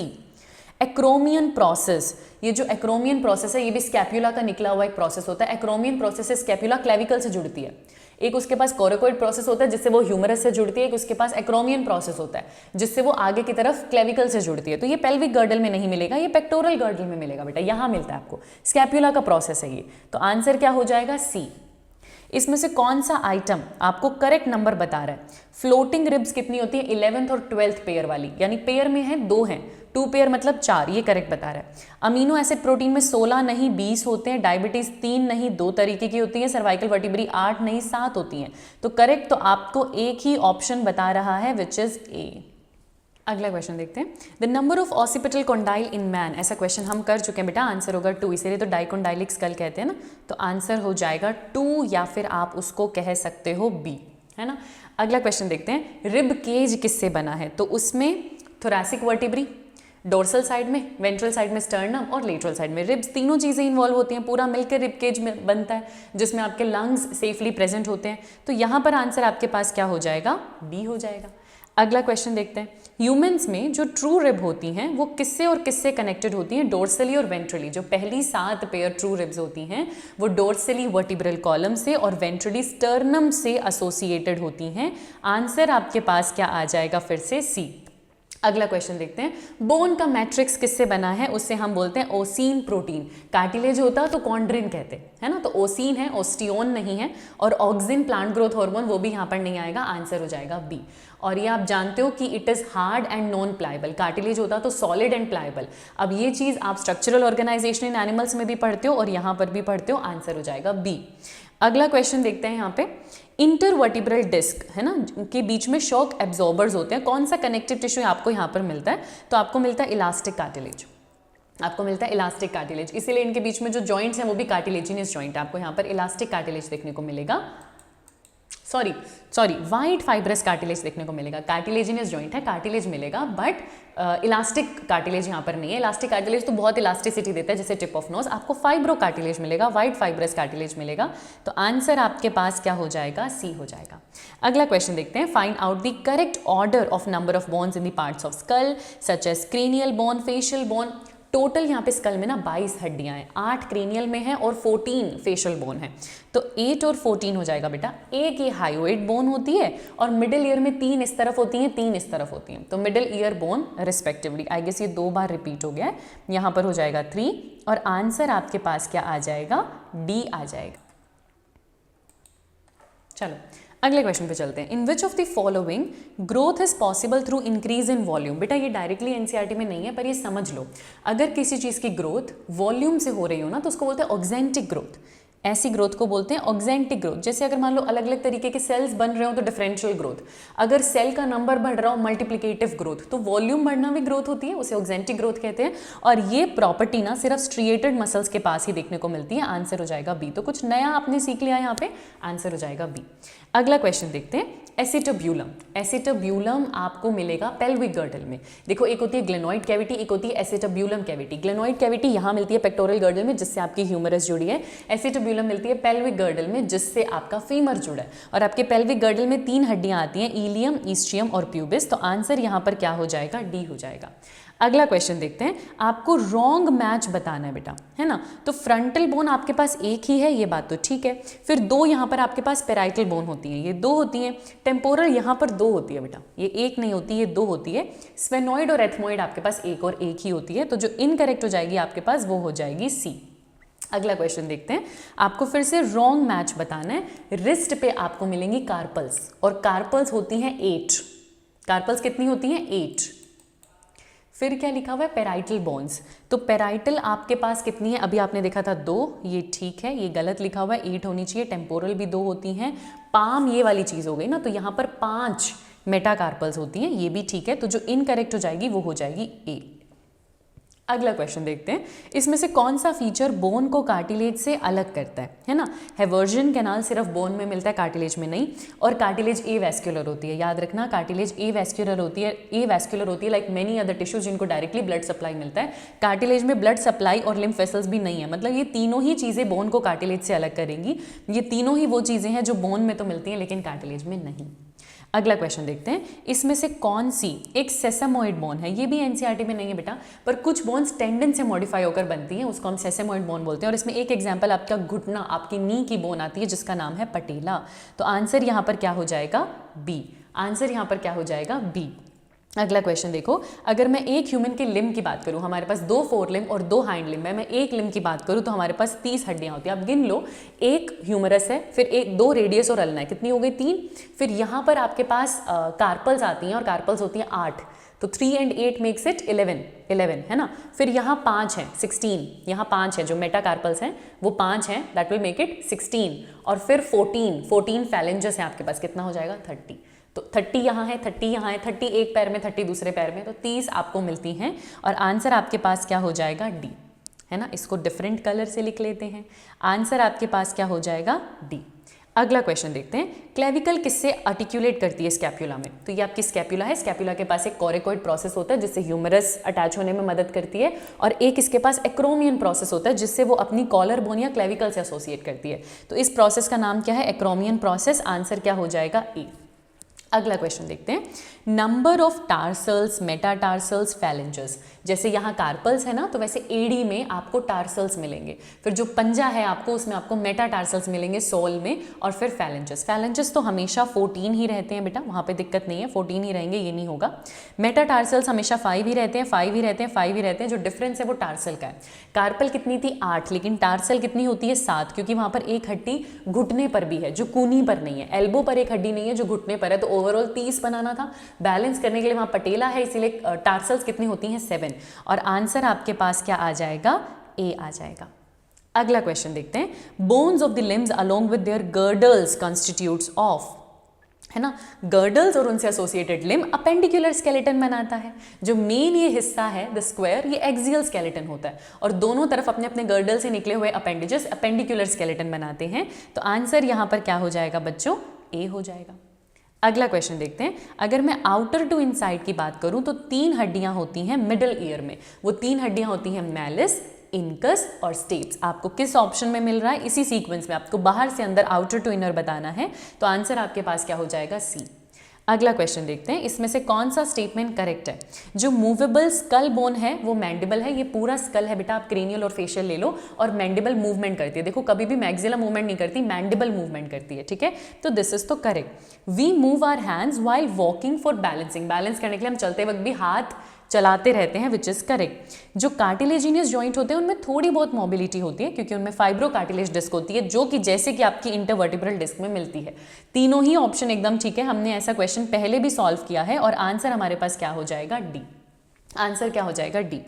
स्कैप्यूला जो आपकी ट्रायंगुलर बोन है, यहाँ पे डोर्सल साइड पर प्रेजेंट होती है, तो वेंट्रल साइड पर नहीं है, ये मीडियल साइड पर नहीं है, ये डोर्सल पर है, और ये 2nd और 7th रिब के बीच में आती है। ये 2nd और 7th रिब के बीच में आती है। आंसर आपके पास क्या हो जाएगा? ए।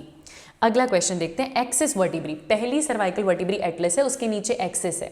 एक्सिस को पहचानने का तरीका क्या है? उस पर एक ओडोंटोइड प्रोसेस होता है बेटा, बिल्कुल उस पर एक ओडोंटोइड प्रोसेस होता है। अगेन ये एनसीईआरटी में नहीं मिलेगा, बट कुछ चीज़ें आप याद रख सकते हो। तो आंसर यहाँ पर क्या हो जाएगा? सी। आपको एक्सिस पे ओडोंटोइड प्रोसेस मिलेगा। थोड़ी और अगर हम यहाँ पर एक्स्ट्रा इन्फॉर्मेशन ले बेटा, तो ये जो सिग्मोइड नोच होती है ना, ये आपको मिलती है अल्ना में। इधर आपके पास रेडियस है, इधर आपके पास अल्ना है। तो अल्ना में आपको ये सिग्मोइड नोच मिलती है। जो डेल्टोइड रिड्ज होता है वो ह्यूमरस में प्रेजेंट होता है। सेंट्रम जो है, वर्टिब्रल बॉडी को सेंट्रम कहते हैं, वो central portion of every vertebrae में होती है एक्सेप्ट फॉर एटलस। तो अगर कभी एटलस को पहचानना है ना, उसमें सेंट्रम नहीं है, लेकिन हमें तो एक्सिस को पहचानना था, तो उसमें ओडोंटोइड प्रोसेस मिलता है। आंसर हो जाएगा C. Hardness of the bone is due to, जो बोन में हार्डनेस है वो कैल्शियम सॉल्ट्स की वजह से है। उसके मैट्रिक्स में इनऑर्गेनिक कैल्शियम सॉल्ट्स का डिपोजिशन है, जिसकी वजह से वो हार्ड है। तो आंसर यहाँ पर क्या हो जाएगा? ए हो जाएगा। अगला क्वेश्चन करते हैं, आपको ए बी सी डी यहाँ पर आइडेंटिफाई करना है स्कल में बेटा। तो ये तो आपके पास, आपको पता है ये वाला हिस्सा है, तो ये तो पैराइटल बोन है, जो ए की ऑप्शन में दे रखा है, तो आंसर तो आ गया। बी सामने वाली फ्रंटल बोन है। सी आपके पास अपर जो मैक्सिला है, और हायोइड जो यू शेप, जो के नीचे यू शेप बोन है, उसको आप हायोइड बोन कहते हो। तो आंसर यहाँ पर आपके पास क्या आ जाएगा? डी आ जाएगा। अगला क्वेश्चन करते हैं, सिग्मोइड नोच। ये फिर से आ गया, अभी आपने देखा था, तो ये कहाँ पर मिल रहा था आपको? रेडियस अल्ना में। वैसे अल्ना से एसोसिएटेड होता है, इसे रेडियल नोच भी बोलते हैं। तो ये आपको कहाँ मिल रहा है? रेडियस अल्ना में। आंसर आपके पास क्या हो जाएगा? बी। अगला क्वेश्चन देखते हैं, आपको करेक्ट मैच बताना है यहाँ पे, है ना। स्टर्नम के लिए लिखा हुआ है 14, स्टर्नम तो एक ही है, 14 थोड़ी है स्टर्नम की हड्डियाँ। रिब्स आपके पास लिखा हुआ है 20, रिब्स आपके पास होती हैं 12 पेयर, यानी कि 24। कितनी होती हैं? 24 होती हैं, 20 तो नहीं होती। फेस पे लिखा हुआ है 15, 14 बोन्स होती हैं। पेल्विस में 3 है, चलो मैं मान लेती हूँ। वैसे तो 2 कॉक्सल बोन होती हैं, और 1 कॉक्सल बोन में पेल्विक गर्डल में 3 हड्डियाँ होती हैं, इलियम, इस्चियम, प्यूबिस। तो करेक्ट मेरे पास यही हो जाएगा, और आंसर क्या आ जाएगा? बी आ जाएगा। अगला क्वेश्चन देखते हैं, जिसके साथ हम एंट्री ले रहे हैं किसमें? जॉइंट्स में। हमारा अगला टॉपिक, जिससे एक क्वेश्चन एनटीए जरूर पूछता है, उसको बहुत ही पसंद है, उसका फेवरेट टॉपिक है ये जॉइंट्स, ठीक है। ह्यूमरस जो है वो ग्लेनोइड कैविटी में जाकर फिट हो जाता है। किसका एग्जाम्पल है? Ball and socket joint. यहाँ पर जो आपको जॉइंट मिलता है, आप उसको पूरा घुमा सकते हैं, that is ball and socket joint. Answer आपके पास क्या हो जाएगा? ए। अगला क्वेश्चन देखो जरा, the joint of radius and ulna with the upper arm, मतलब एल्बो का पूछ रहे हैं, रेडियस अल्ना का अपर आर्म मतलब एल्बो का पूछ रहे हैं, और एल्बो में आपको मिलता है हिंज जॉइंट, एल्बो में आपको मिलता है हिंज जॉइंट। अगला क्वेश्चन देखो, कार्टिलेजिनियस जॉइंट, ये फाइब्रस जॉइंट की तरह इतने हार्ड भी नहीं होते कि नो मूवमेंट देंगे, लेकिन साइनोवियल की तरह बहुत ज़्यादा मूवमेंट भी नहीं देते, ये लिमिटेड मूवमेंट देते हैं या लिटिल मूवमेंट देते हैं। तो कार्टिलेजिनियस जॉइंट आपको लिटिल मूवमेंट देंगे, आंसर आपके पास क्या हो जाएगा, बी। जो सूचर्स हैं ह्यूमन स्कल में वहाँ फाइब्रस जॉइंट मिलती है जहाँ पे नो मूवमेंट, वहाँ पर मूवमेंट नहीं है, आंसर आपके पास क्या हो जाएगा, ए। अगला क्वेश्चन देखते हैं, फाइब्रस जॉइंट जो ह्यूमन में मिलती हैं, no movement, doesn't allow any movement, अभी मैंने आपको बताया लिटिल वाला कार्टिलेजिनियस जॉइंट होता है और एनी मूवमेंट वाला साइनोवियल जॉइंट होता है, तो आंसर क्या आ जाएगा, सी आ जाएगा। अगला क्वेश्चन देखते हैं, एल्बो जॉइंट, फिर से पूछने का तरीका अलग है, एल्बो जॉइंट में कौन सा होता है, हिंज जॉइंट आपको देखने को मिलेगा, आंसर हो जाएगा बी। हिंज ना डोर की तरह होता है कि एक ही डायरेक्शन में खुलता है, इससे नीचे नहीं जा सकता, अपनी एल्बो पे जोर लगा के देखना, इससे नीचे नहीं जा सकता, ऊपर आ सकता है, इधर जा सकता है 180, उससे नीचे नहीं जाएगा, तो वो हिंज जॉइंट है जो यहाँ पर प्रेजेंट है। अगला क्वेश्चन देखते हैं, where the saddle joint are present in human between the carpals and metacarpals of thumb, है ना, एक्चुअली पूरा लिख देना चाहिए, थंब की कार्पल और मेटाकार्पल में, थंब की कार्पल और मेटाकार्पल में जो मूवमेंट है वो सैडल वाली मूवमेंट है, आंसर क्या हो जाएगा यहाँ पे, ए हो जाएगा। अगला क्वेश्चन देखते हैं, नी जॉइंट, फिर से एल्बो की तरह ही घुटने का जॉइंट है, कैसा है, हिंज जॉइंट है, और हिंज जॉइंट एक तरीके का साइनोवियल जॉइंट है, इसलिए आंसर आपके पास क्या हो जाएगा, डी। साइनोवियल जॉइंट ह्यूमन के वो होते हैं जिनमें एक कैविटी है और वो कैविटी फ्लूइड फिल्ड कैविटी है, जिसके अंदर एक्चुअली साइनोवियल फ्लूइड भरा हुआ है और वो बहुत ज़्यादा मूवमेंट दे रही है ना। तो 3 तरीके के जॉइंट्स हैं जिसमें अगर फ्लूइड फिल्ड कैविटी मिल रही है तो वो आपका साइनोवियल जॉइंट है, और आंसर आपके पास क्या हो जाएगा, बी। एटलस और एक्सिस, पहली और दूसरी वर्टिब्री, वो किससे जुड़ी होती है, तो वो पिवट जॉइंट से जुड़ी होती है, नो मूवमेंट करवाती है। और अगर एटलस की बात करें अपने स्कल से कैसे जुड़ा हुआ है, तो वो हिंज से जुड़ा हुआ है, लेकिन एटलस और एक्सिस आपस में पिवट जॉइंट से जुड़ा होता है, तो आंसर क्या हो जाएगा, बी। वैसे जो एटलस और स्कल के बीच में जॉइंट होता है उसे एटलेंटो ऑसिपिटल जॉइंट बोलते हैं, क्योंकि वो ऑसिपिटल कॉन्डाइल्स के साथ बॉन्ड बनाता है, जॉइंट बनाता है, तो यहाँ पर आंसर क्या हो जाएगा, बी। अगला क्वेश्चन देखते हैं, फीमर का जॉइंट पेल्विक गर्डल के साथ, फिर से बॉल एंड सॉकेट जॉइंट मिलेगा, बिल्कुल वैसा जैसा ह्यूमरस का पेक्टोरल गर्डल के साथ मिलता है, तो आंसर यहाँ पर क्या हो जाएगा, डी। अगला क्वेश्चन देखो, इसमें से कौन सा स्टेटमेंट जॉइंट्स के बारे में फॉल्स है, joints are essential for all types of movement involving bony parts, ठीक है, ओके, लेट्स सी मूवमेंट तो करवाते हैं joints. Joints are the contact between the bones और between the bones and cartilage, end पे बोन्स के end पे आपको कार्टिलेज मिलेगा, तो बोन्स और कार्टिलेज के बीच में भी आपको जॉइंट्स मिलेंगे, ठीक है। फाइब्रस जॉइंट इमूवेबल है, सही बात है। Cartilaginous joint permit great movement, अगर कहीं डाउट भी आ रहा है तो आपको पता है cartilaginous joint limited movement allow करेगा, ग्रेट मूवमेंट तो कभी भी नहीं अलाउ करेगा, आंसर आपके पास क्या हो जाएगा, डी हो जाएगा, आंसर आपके पास क्या हो जाएगा, डी हो जाएगा। देखो ना बेटा, जॉइंट्स असेंशियल हैं हर तरीके की मूवमेंट के लिए, कॉन्टैक्ट करवाते हैं बोन और कार्टिलेज के बीच में, और फाइब्रस इमूवेबल है, तो इनकरेक्ट क्या हो जाएगा, D. Radio ulna with the upper arm, फिर से हो गया radio ulna with the upper arm, हमने शायद ऐसा क्वेश्चन किया है तो इसको हम हटा देते हैं, आई गेस ये गलती से यहाँ पे रिपीट हो गया होगा, ये क्वेश्चन हम पहले कर चुके हैं, राइट। अगले क्वेश्चन पे चलते हैं, ये वाला क्वेश्चन हमने सॉल्व कर लिया था, ओके। अगले क्वेश्चन पे चलते हैं, इसमें से कौन सा पेयर करेक्टली मैच्ड है, कार्टिलेजिनियस जॉइंट आपको वर्टिब्रेस के बीच में मिलता है, स्कल बोन में नहीं, हिंज आपको वर्टिब्रेस के बीच में नहीं मिलेगा, फाइब्रस जॉइंट आपको फैलेंजस में नहीं, उनमें ग्लाइडिंग या हिंज मिलता है, एक्चुअली फाइब्रस नहीं मिलता। फाइब्रस देखो आपको पेल्विक गर्डल में मिल रहा है, प्यूबिक सिम्फाइसिस पे, और दूसरा सूचर्स में मिल रहा है, ठीक है। ग्लाइडिंग जॉइंट ये ना यहाँ आएगा बेटा, ये जो ये लिखा हुआ है ना, ये यहाँ लिखा होना चाहिए इधर, between the zygapophysis of successive vertebrae, ये बात बिल्कुल ठीक है। वर्टिब्री की स्पेशल प्रोजेक्शंस होती हैं जाइगैपोफाइसिस, वैसे तो वर्टिब्रीज के बीच में कौन सा जॉइंट होता है, कार्टिलेजिनस, पर अगर आप स्पेशली जाइगैपोफाइसिस की बात करोगे तो ग्लाइडिंग मिलता है, आंसर होगा डी। और अगर आपको लग रहा है कि मैम ये एनसीईआरटी में नहीं है तो बेटा आप एलिमिनेशन से कर सकते थे, स्कल में कार्टिलेजिनस नहीं है, वर्टिब्री में हिंज नहीं है, फैलेंजस में फाइब्रस जॉइंट नहीं है, तो आंसर क्या होगा, डी। अगला क्वेश्चन देखते हैं, आपको यहाँ पे करेक्ट स्टेटमेंट बताना है। साइनोवियल जॉइंट्स फ्रीली मूवेबल होते हैं, जो बॉल एंड सॉकेट है, हिंज है, ये सब साइनोवियल जॉइंट है, बिल्कुल सही बात है। साइनोवियल जॉइंट में साइनोवियल कैविटी होती है जो कि फ्लूइड फिल्ड कैविटी है between the articulating surface of 2 bones, ये बात बिल्कुल ठीक है, आंसर क्या हो जाएगा, डी। अगला क्वेश्चन देखते हैं, मैच कॉलम 1 विद कॉलम 2। अगर मैं एटलस एक्सिस की बात कर रही हूँ तो इनके बीच में पिवट जॉइंट मिलेगा, दैट इज 5, जो हर ऑप्शन में मुझे दिया हुआ है। Carpal and metacarpal of thumb, मुझे सैडल जॉइंट मिलेगा, वो कि 1 है, जो कि 1 है, जो मुझे हर ऑप्शन में दिया हुआ है। फैलेंजेस के बीच में बच्चे हिंज जॉइंट होता है, जो कि 2 ऑप्शन में दिया हुआ है, तो 2 ऑप्शन आप एलिमिनेट कर सकते हो। फीमर का एसिटाब्यूलम के साथ बॉल एंड सॉकेट जॉइंट होता है, दैट इज 4, जो कि इस ऑप्शन में दिया हुआ है।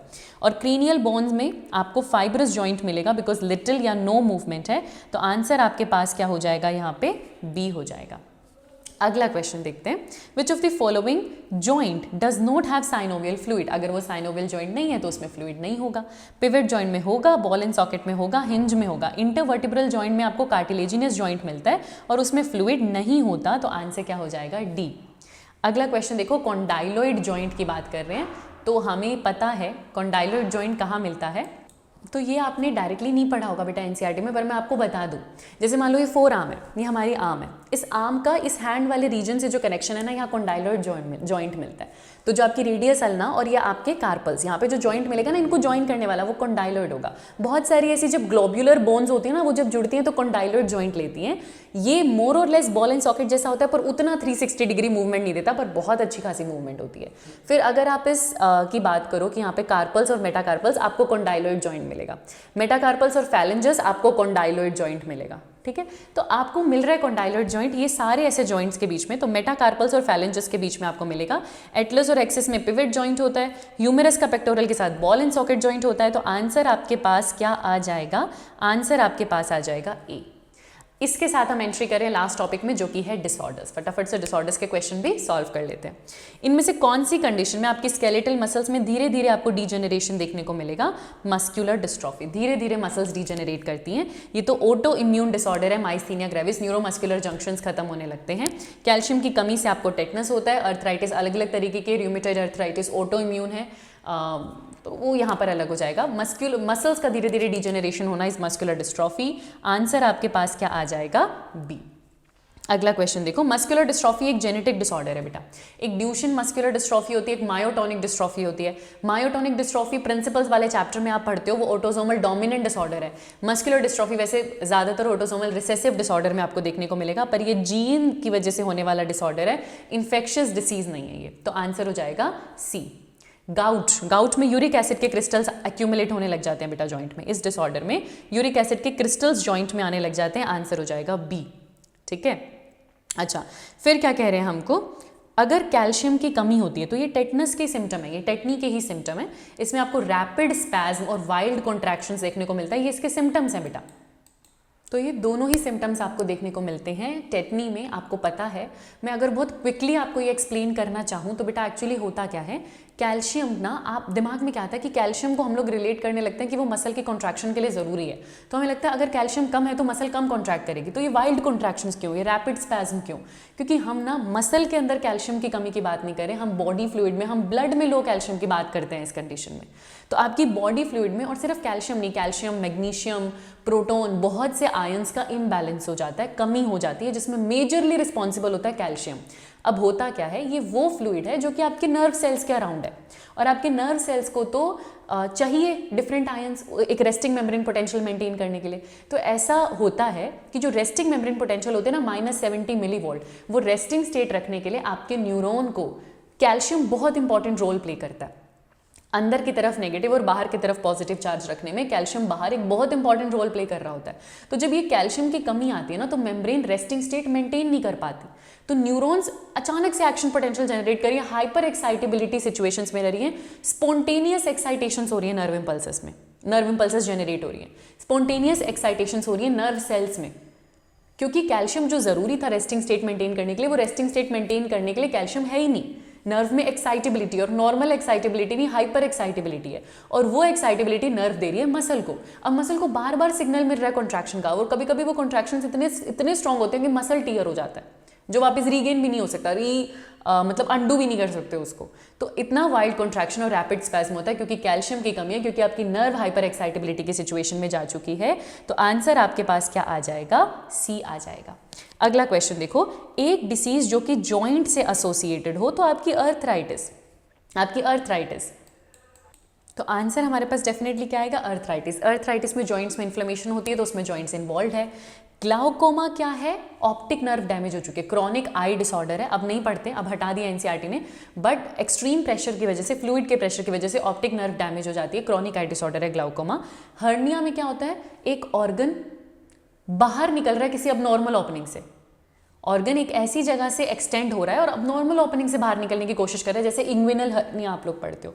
हॉर्नर सिंड्रोम रहने दो, ये आपके नीट के सिलेबस के लिए रेलेवेंट नहीं है। आंसर यहाँ पर क्या हो जाएगा, बी। ईस्ट्रोजन की कमी से और एज के साथ ईस्ट्रोजन की कमी से जो होने वाला डिसऑर्डर है दैट इज ऑस्टियोपोरोसिस, है ना, वीकनिंग ऑफ बोन्स हो जाएगा यहाँ पे। आंसर हो जाएगा सी, मास कम हो रहा है, बोन मास कम हो रहा है। गाउट एक डिसीज है जिसमें यूरिक एसिड के क्रिस्टल्स एक्यूमुलेट होते हैं, हमें पता है। जॉइंट्स अफेक्ट होते हैं, जॉइंट्स में इन्फ्लेमेशन होते हैं, it can lead to arthritis, बिल्कुल सही बात है। इसमें किसकी एबनॉर्मैलिटी की वजह से होता है, तो कौन सी चीज़ ने मेटाबॉलिज्म नहीं किया कि इतना यूरिक एसिड बन गया जो कि जाकर आपके जॉइंट्स में अक्यूमुलेट हो गया। तो प्यूरिन का तो ये प्यूरिन का मेटाबॉलिज्म होता है बेटा, जो किसको अफेक्ट करता है, ना फैट का, ना प्रोटीन का, ना पिरामिडिन का, प्यूरिन का। मतलब जैसे यूरिया साइकिल होती है ना, जिसे ऑर्निथिन साइकिल कहते हैं जो लिवर में चलती है, वैसी एक यूरिक एसिड साइकिल होती है।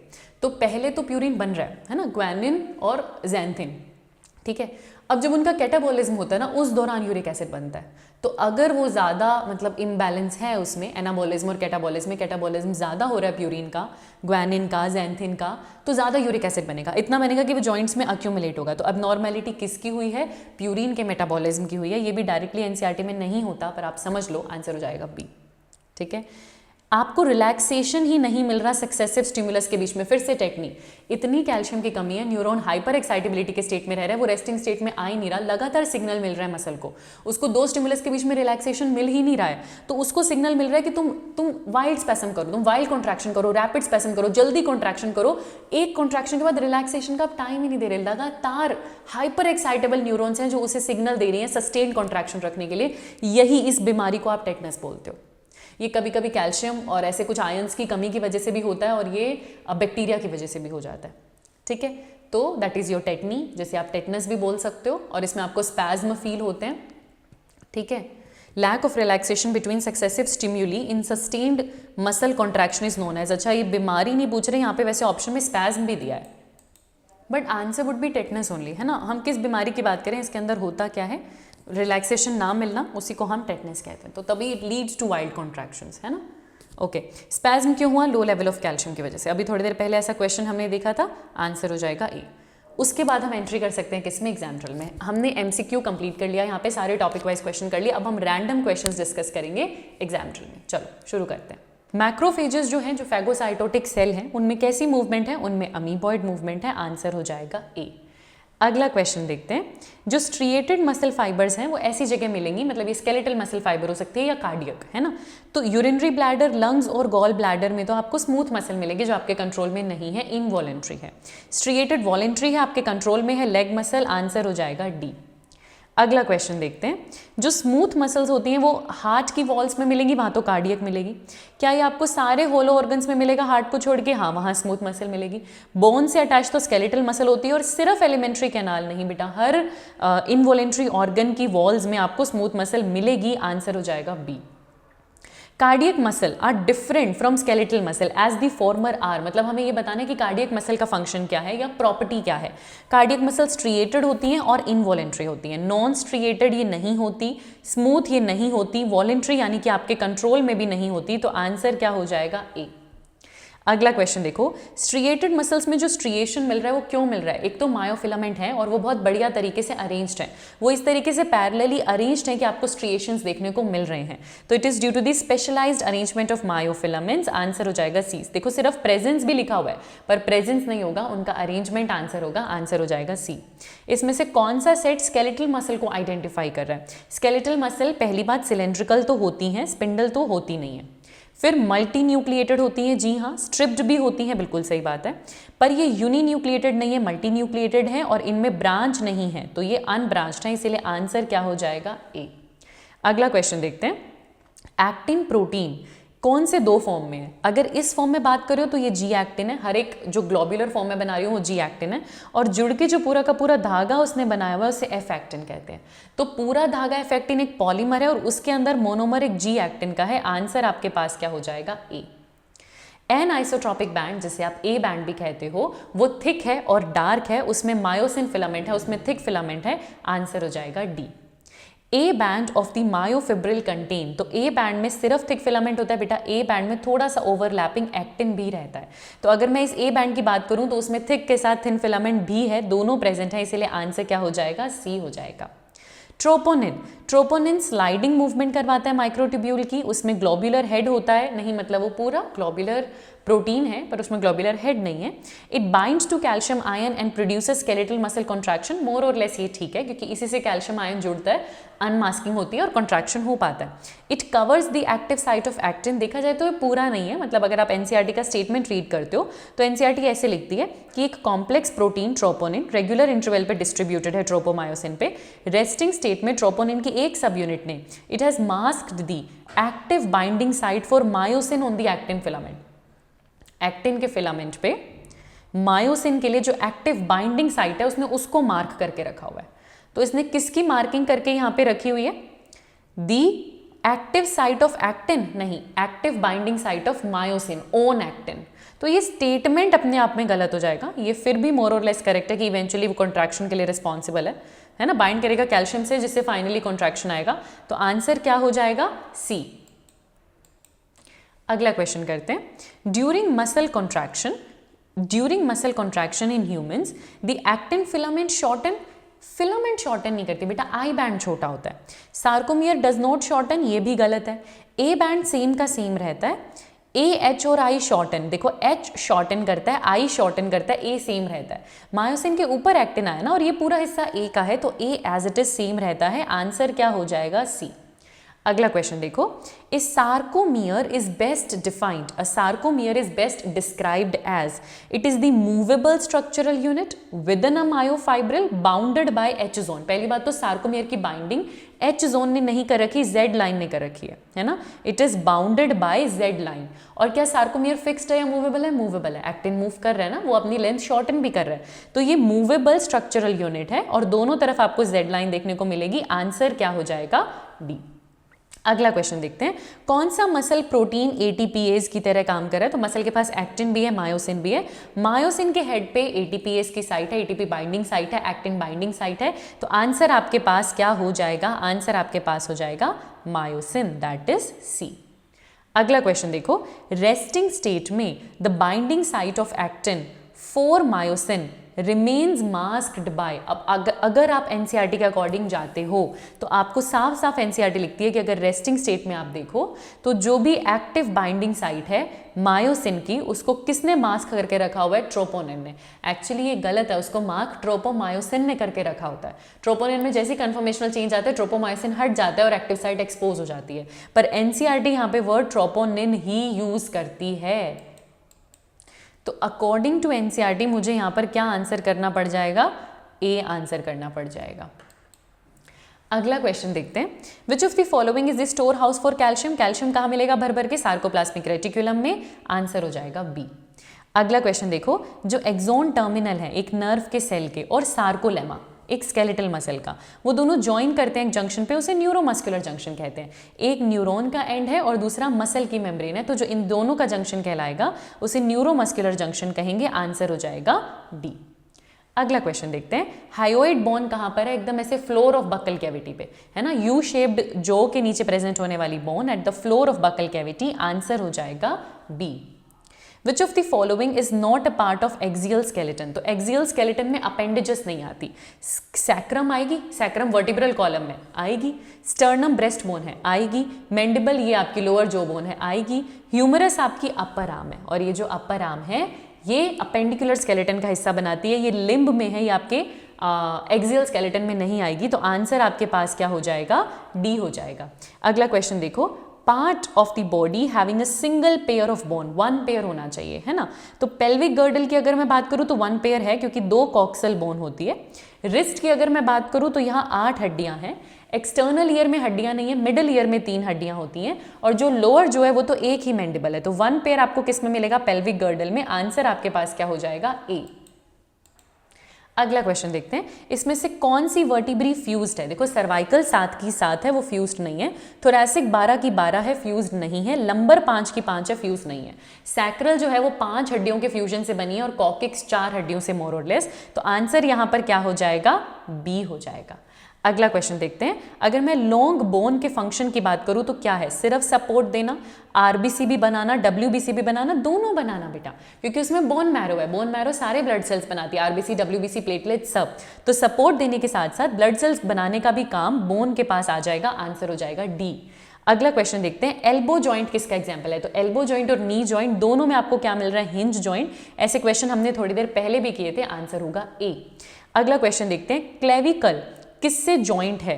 तो क्लेविकल ये आपकी कॉलर बोन है, ये पीछे वाली स्कैप्यूला से जॉइंट है। और स्कैप्यूला का कौन सा प्रोसेस? Acromion process. स्कैप्यूला का कौन सा प्रोसेस? Acromion process. उसका एक कोरोकोइड प्रोसेस होता है जिसे ह्यूमरस अटैच है, और उसके एक्रोमियन प्रोसेस से क्लेविकल अटैच्ड है। तो आंसर आपके पास क्या हो जाएगा? बी हो जाएगा। अगला क्वेश्चन देखते हैं, एग्जाम्पल ऑफ ग्लाइडिंग जॉइंट। तो हमने ग्लाइडिंग जॉइंट आपको बताया था, मैंने आपको रिस्ट में, मतलब आपके कार्पल्स में और आपके टार्सल्स में आपको ग्लाइडिंग जॉइंट मिलेगा। हमने कोंडाइलॉइड जॉइंट भी देखा, जो कि ऐसी जो ग्लोब्यूलर बोन्स हैं, इनका जो लॉन्ग बोन से अटैचमेंट है वहां कोंडाइलॉइड जॉइंट मिलता है, पर ग्लाइडिंग आपको कार्पल्स के बीच में मिलने वाला है। आंसर क्या हो जाएगा? डी।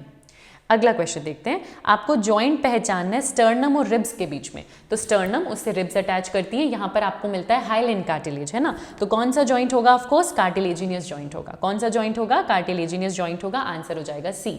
अगला क्वेश्चन देखते हैं, हमारे नेक में कौन सा जॉइंट है जो हमारे हेड को ऐसे लेफ्ट और राइट रोटेट करने देता है? तो ये जो नो मूवमेंट है ये पिवट जॉइंट की वजह से आती है, जो कि एटलस और एक्सिस के बीच में है। तो आंसर क्या होगा? ए।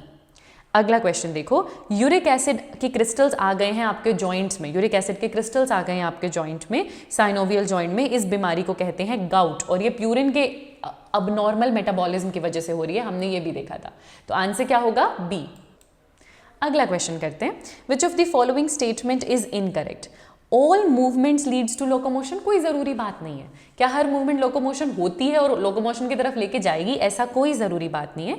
सिलियरी मूवमेंट या सीलिया से आप ओवा की मूवमेंट करते हो फीमेल रिप्रोडक्टिव ट्रैक्ट में, हमारे साथ ऐसा होता है। माइक्रोफिलामेंट्स अमीबॉइड मूवमेंट में मदद करते हैं हम, हाँ, अमीबॉइड मूवमेंट में माइक्रोफिलामेंट्स डेफिनेटली मदद करते हैं। पैरामीशियम सिलिएटेड प्रोटोजोन है, तो उसमें जो सीलिया है वो फूड को थ्रू साइटोफेरिंग्स आने में और लोकोमोशन दोनों में मदद करेगा। हमने ऐसा क्वेश्चन भी देखा है। तो इनकरेक्ट ये है कि सारी मूवमेंट्स लोकोमोशन की तरफ जाएंगी ही जाएंगी। आंसर हो जाएगा ए। अगला क्वेश्चन देखो, इसमें से कौन सा रेड मसल फाइबर का फीचर नहीं है? देखो रेड मसल फाइबर में मायोग्लोबिन ज्यादा, एरोबिक मसल है ऑक्सीजन का यूज करेगी, और माइटोकॉन्ड्रिया भी ज्यादा। जो कम होता है वो है sarcoplasmic reticulum.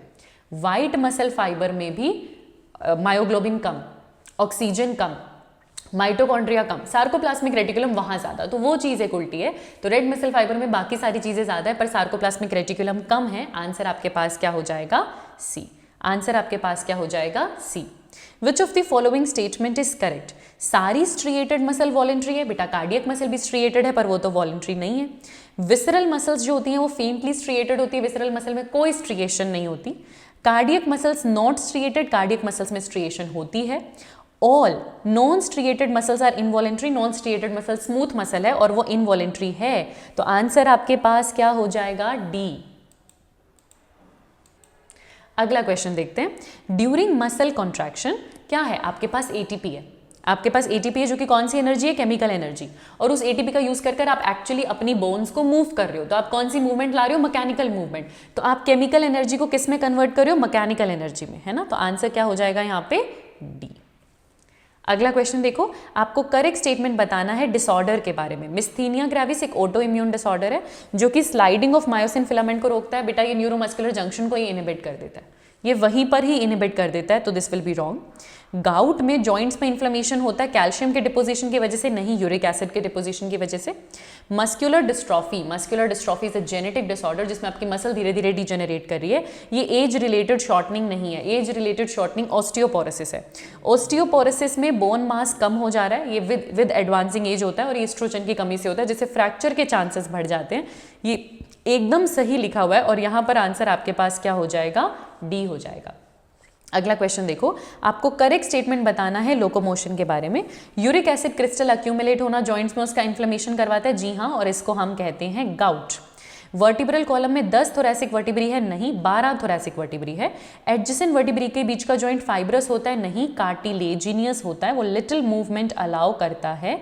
Decrease level of progesterone से ऑस्टियोपोरोसिस होता है, नहीं ईस्ट्रोजन के डिक्रीज लेवल से ऑस्टियोपोरोसिस होता है। तो ए की स्टेटमेंट करेक्ट है, दैट इज ए। तो आंसर आपके पास क्या हो जाएगा, ए।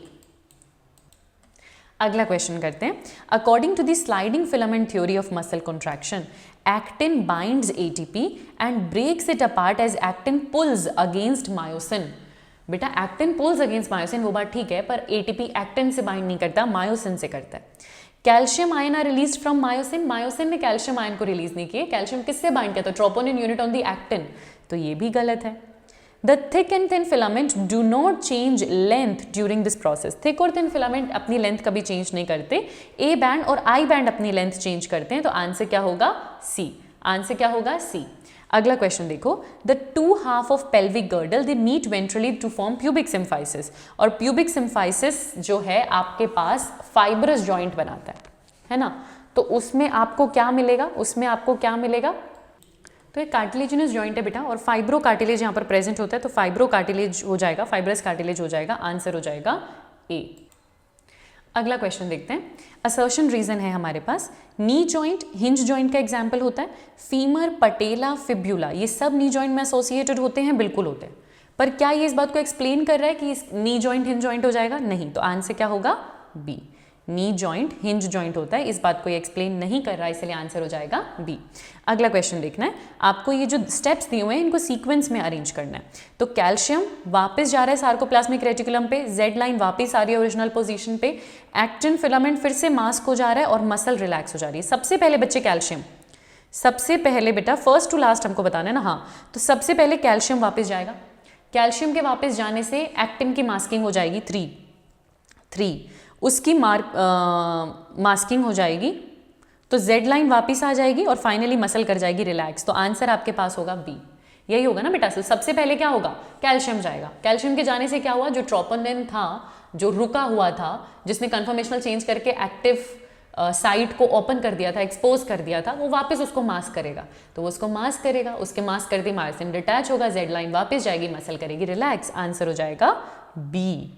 अगला क्वेश्चन देखते हैं। असर्शन रीजन है, recurrent activation of muscles will become fatigue. आप बार बार उसका एक्टिवेशन कराओगे तो मसल्स फटीग हो जाएंगी, क्योंकि वो ग्लाइकोजन का एनारोबिक ब्रेकडाउन करेंगे और उससे लैक्टिक एसिड एक्यूमुलेट होगा। क्या लैक्टिक एसिड एक्यूमुलेशन से फटीग एक्सप्लेन किया जा सकता है? जी हाँ। तो आंसर क्या होगा, ए। आंसर क्या होगा यहाँ पे बेटा, ए हो जाएगा। अगला क्वेश्चन देखो, जो बॉल एंड सॉकेट जॉइंट है वो मोस्ट मोबाइल जॉइंट होता है। जी हाँ, क्यों? क्योंकि इसमें साइनोवियल फ्लूइड है। साइनोवियल जॉइंट्स वैसे भी मोस्ट मूवेबल होते हैं एज कंपेयर टू कार्टिलेजिनस और फाइब्रस जॉइंट, और ball and socket joint most mobile, इसीलिए अच्छी खासी मूवमेंट वो दे रहा है, उसमें साइनोवियल फ्लूइड है, इसीलिए ये इसको एक्सप्लेन भी कर रहा है। तो आंसर आपके पास क्या हो जाएगा, ए हो जाएगा। अगला क्वेश्चन देखते हैं। इनमें से 3 तो ऐसे पेयर हैं जो कि करेक्ट है, आपको वो बताना है जो करेक्ट मैच नहीं है, मतलब ऑड वन आउट ढूंढना है। जो स्टर्नम और रिब्स की अगर मैं बात करूं तो वो एक्सियल स्केलेटन में आते हैं। क्लेविकल और ग्लेनोइड कैविटी की बात करूं तो वो पेक्टोरल गर्डल में आता है बेटा, पेल्विक में नहीं। ह्यूमरस और अल्ना की अगर मैं बात करूं, ह्यूमरस और अल्ना की अगर मैं बात करूं तो ये अपेंडिकुलर स्केलेटन में आते हैं। मैलिस इनकस और स्टेप्स ये आपकी ईयर ऑसिकल्स में आते हैं। तो जो मिसमैच्ड है वो है आपका बी, वो है आपका बी। अगला क्वेश्चन देखते हैं। Which of the following pair shows the correct characteristic of with an example of a synovial joint in human. ठीक है, तो जो फ्लूइड फिल्ड बिटवीन 2 जॉइंट्स जो कि उसको कुशन दे रहा है, आपको बताना है इसमें से कौन सा करेक्ट है ना। स्कल में तो फाइब्रस जॉइंट है, साइनोवियल है नहीं। Fluid filled synovial cavity Atlas axis में मिलेगी, हाँ। पिवट जॉइंट है, मिल जाएगा। लिम्फ नहीं फिल होता, साइनोवियल फ्लूइड फिल्ड होता है, ये तो वैसे ही गलत हो जाएगा। फ्लूइड कार्टिलेज नहीं है, फ्लूइड जॉइंट है, ये भी गलत हो जाएगा। तो करेक्ट मैचिंग आपके पास क्या आएगी, बी। करेक्ट मैचिंग आपके पास क्या आएगी, बी। अगला क्वेश्चन देखो, आपको फिर से करेक्ट बताना है यहाँ पे। ह्यूमरस और अल्ना अपेंडिकुलर स्केलेटन में आते हैं। Malice incus steps ear ossicles हैं। स्टर्नम और रिब्स एक्सियल स्केलेटन में आते हैं। क्लैविकल और ग्लेनोइड कैविटी बेटा पेक्टोरल गर्डल में आते हैं, पेल्विक गर्डल में नहीं। तो ए बी सी करेक्ट है, इसीलिए आंसर आपके पास क्या हो जाएगा, बी। आंसर क्या हो जाएगा, बी। अगला क्वेश्चन देखते हैं। आपके पास फिर से मैच द फॉलोइंग है और आपको करेक्ट ऑप्शन यहाँ पर बताना है। बॉल एंड सॉकेट जॉइंट किस में मिलेगा आपको, किस में मिलेगा आपको? ह्यूमरस और पेक्टोरल गर्डल यानी कि 2, वो एक ही ऑप्शन में दे रखा है। हिंज जॉइंट नी में मिल जाएगा यानी कि 3, पिवट जॉइंट एटलस एक्सिस में मिल जाएगा यानी कि 4, saddle joint carpal and metacarpal of thumb में मिल जाएगा यानी कि 1, और आंसर क्या हो जाएगा? बी। अगला क्वेश्चन देखो, फिर से आपको बताना है इसमें से कौन सा करेक्ट मैच है, ठीक है, ओके। तो कार्पल्स के बीच में ये आपकी रिस्ट की बोन्स होती हैं, तो 2, ठीक है। टार्सल्स आपकी एंकल एडी की होती हैं 4, फेलेंजस फिंगर और टोज में मिलेंगे, दैट इज 1, और मेटाकार्पल पाम बना रहा है ना, तो दैट इज 3, और आंसर आपके पास क्या हो जाएगा? ए। अगला क्वेश्चन करते हैं, तो देखते हैं जरा इस मैच द फॉलोइंग को, है ना। यहाँ पर हमारे पास क्या आ रहा है? Striated appearance of myofibrils. अब ये स्ट्रिएटेड अपीयरेंस क्यों हुई है? Distribution pattern of actin myosin से बनी है 1, तो आंसर तो टेक्निकली आ गया। स्टोर हाउस कैल्शियम का सार्कोप्लाज्मिक रेटिकुलम होता है। जैसी एनर्जी रिलीज होती है एटीपी हाइड्रोलिसिस से, अभी एडीपी और पीआई है, तो जो मायोसिन का हेड है वो बाइंड कर पाएगा exposed active site on the actin to form a cross bridge. तो ये जो हाइड्रोलिसिस हुआ है इससे वो बाइंड कर लेता है, क्रॉस ब्रिज बना लेता है, और जैसे ही एडीपी और पीआई रिलीज होते हैं वो पावर स्ट्रोक कर लेता है, ठीक है। ग्लोबुलर हेड जो है मीरोमाइसिन का, उसके पास एटीपीएस एंजाइम भी है, एक्टिव साइट फॉर एक्टिन भी है, और एटीपी की बाइंडिंग साइट भी है ना। एक्टिव साइट्स फॉर एक्टिन भी है, बाइंडिंग साइट्स फॉर एक्टिन बोलना चाहिए technically, active sites for actin नहीं बोलेंगे वैसे, सही बात है।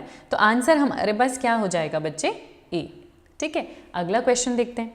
Given below is a diagram of the bones of the left human hind limb as seen from the front. उन्होंने बता दिया ऑलरेडी कि लेफ्ट की बात हो रही है। It has certain mistakes in labelling. आप बताइए कौन सी बोन इन्होंने करेक्ट लेबल नहीं करी है, नॉट करेक्टली लेबल्ड। ये तो फीमर ही है बेटा, ये गलत कर दी ना। अगर ये लेफ्ट पैर है तो आप सोच के देखो, ये लेफ्ट लिम्ब है तो आप सोच के देखो, ये जो आगे थिक वाली है ये टिबिया होगी, ये पीछे वाली फिब्यूला होगी, गलत है ना। ये टार्सल्स ठीक है, पर ये मेटाटार्सल्स होते हैं। फैलेंजस तो ये आगे वाली होती है ना, जो पंजा है वो फैलेंजस होता है। तो फैलेंजस गलत मार्क कर रखी है, फिबिया और टिबिया और फिब्यूला भी गलत मार्क कर रखी है, ये तीनों गलत मार्क कर रखी हैं। तो आंसर क्या आ जाएगा? सी। ये वाली टिब्यूला है बेटा, ये वाली टिब्यूला है बच्चे, ये वाली फिब्यूला है, और ये फैलेंजस नहीं होनी चाहिए थी, ये मेटाटार्सल्स होनी चाहिए थी, है ना। तो ये तीनों गलत है, आंसर हो जाएगा सी। इस डायग्राम में आई क्या है? तो ये फ्रंटल बोन है, ये पेराइटल है, ये ऑसिपिटल है, ये टेम्पोरल है। तो ये जो आपको यहाँ पर दिख रही है ये टेम्पोरल बोन है। आंसर आपके पास क्या हो जाएगा? बी हो जाएगा। अगला क्वेश्चन देखते हैं। Diagram given below shows the pelvic girdle and lower limb. आपको इनको पहचानना है। तो अगर आप एनसीईआरटी का डायग्राम देखोगे बच्चे, तो ये ईलियम होती है, ठीक है। ये जो दिख रहा है ये ईस्चियम होती है, और ये जहाँ पर ये जुड़ रहा है आगे से ये प्यूबिस होती है। ये जो सेंटर में आपको दिख रहा है ये वर्टिब्रल, लास्ट वर्टिब्री हो जाती है, तो ये कॉकिक्स, सैक्रम और कॉकिक्स आ जाती हैं। फिर ये फीमर है, और ये आपकी टिबिया है, पीछे आपके पास फिब्यूला है। अब आप मार्किंग करके देखना।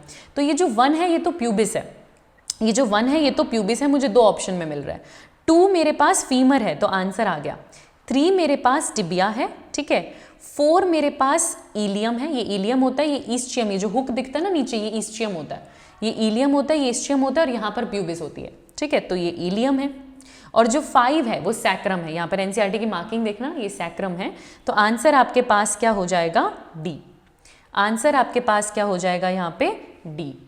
अगला क्वेश्चन देखते हैं। एक डायग्राम दे रखा है, आपको बताना है कहाँ कहाँ बॉल एंड सॉकेट जॉइंट मिलेगा। तो यहाँ ये जो ह्यूमरस और आपका पेक्टोरल गर्डल है बॉल एंड सॉकेट जॉइंट, ये जो फीमर से पेल्विक गर्डल है यहाँ बॉल एंड सॉकेट जॉइंट। तो 2 और 4 यानी कि बी।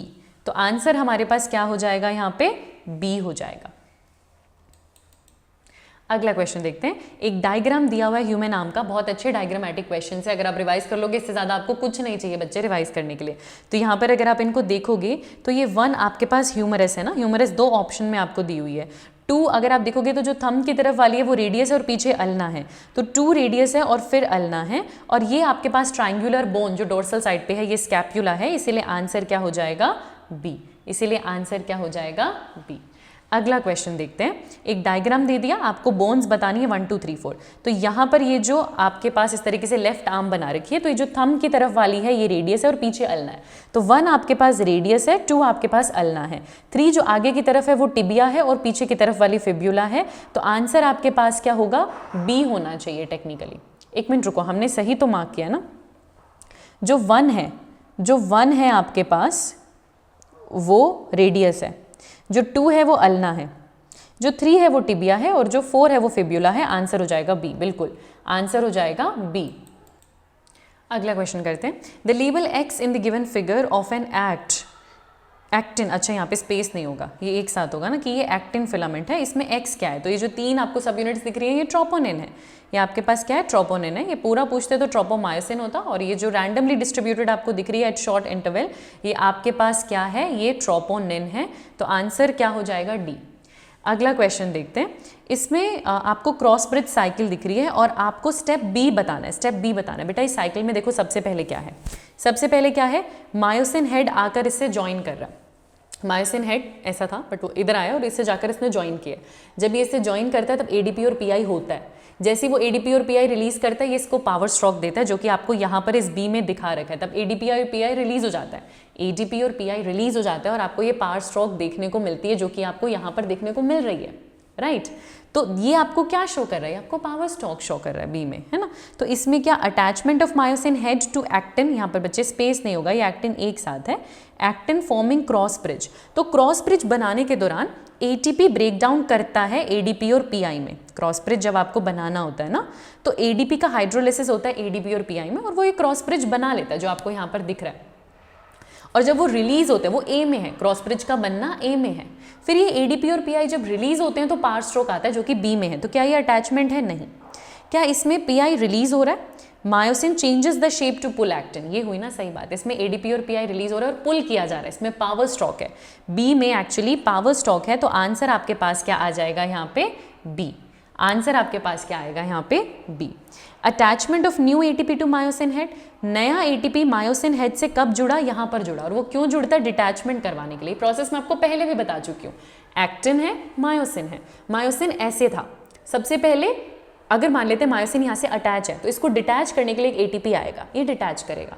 वो एटीपी ब्रेक डाउन, आप इसको ना यहाँ से समझो, यहाँ से समझो, ये ऐसे जुड़ा हुआ था, एक एटीपी आया, ये डिटैच कर गया, डिटैच कर गया। अब एटीपी ब्रेक डाउन किया एडीपी और पीआई में। वो एडीपी और पीआई अभी भी जुड़े हुए हैं मायोसिन से, लेकिन उनकी वजह से ये वापस इस डायरेक्शन में आता है, कॉक बैक करता है और बाइंड कर जाता है।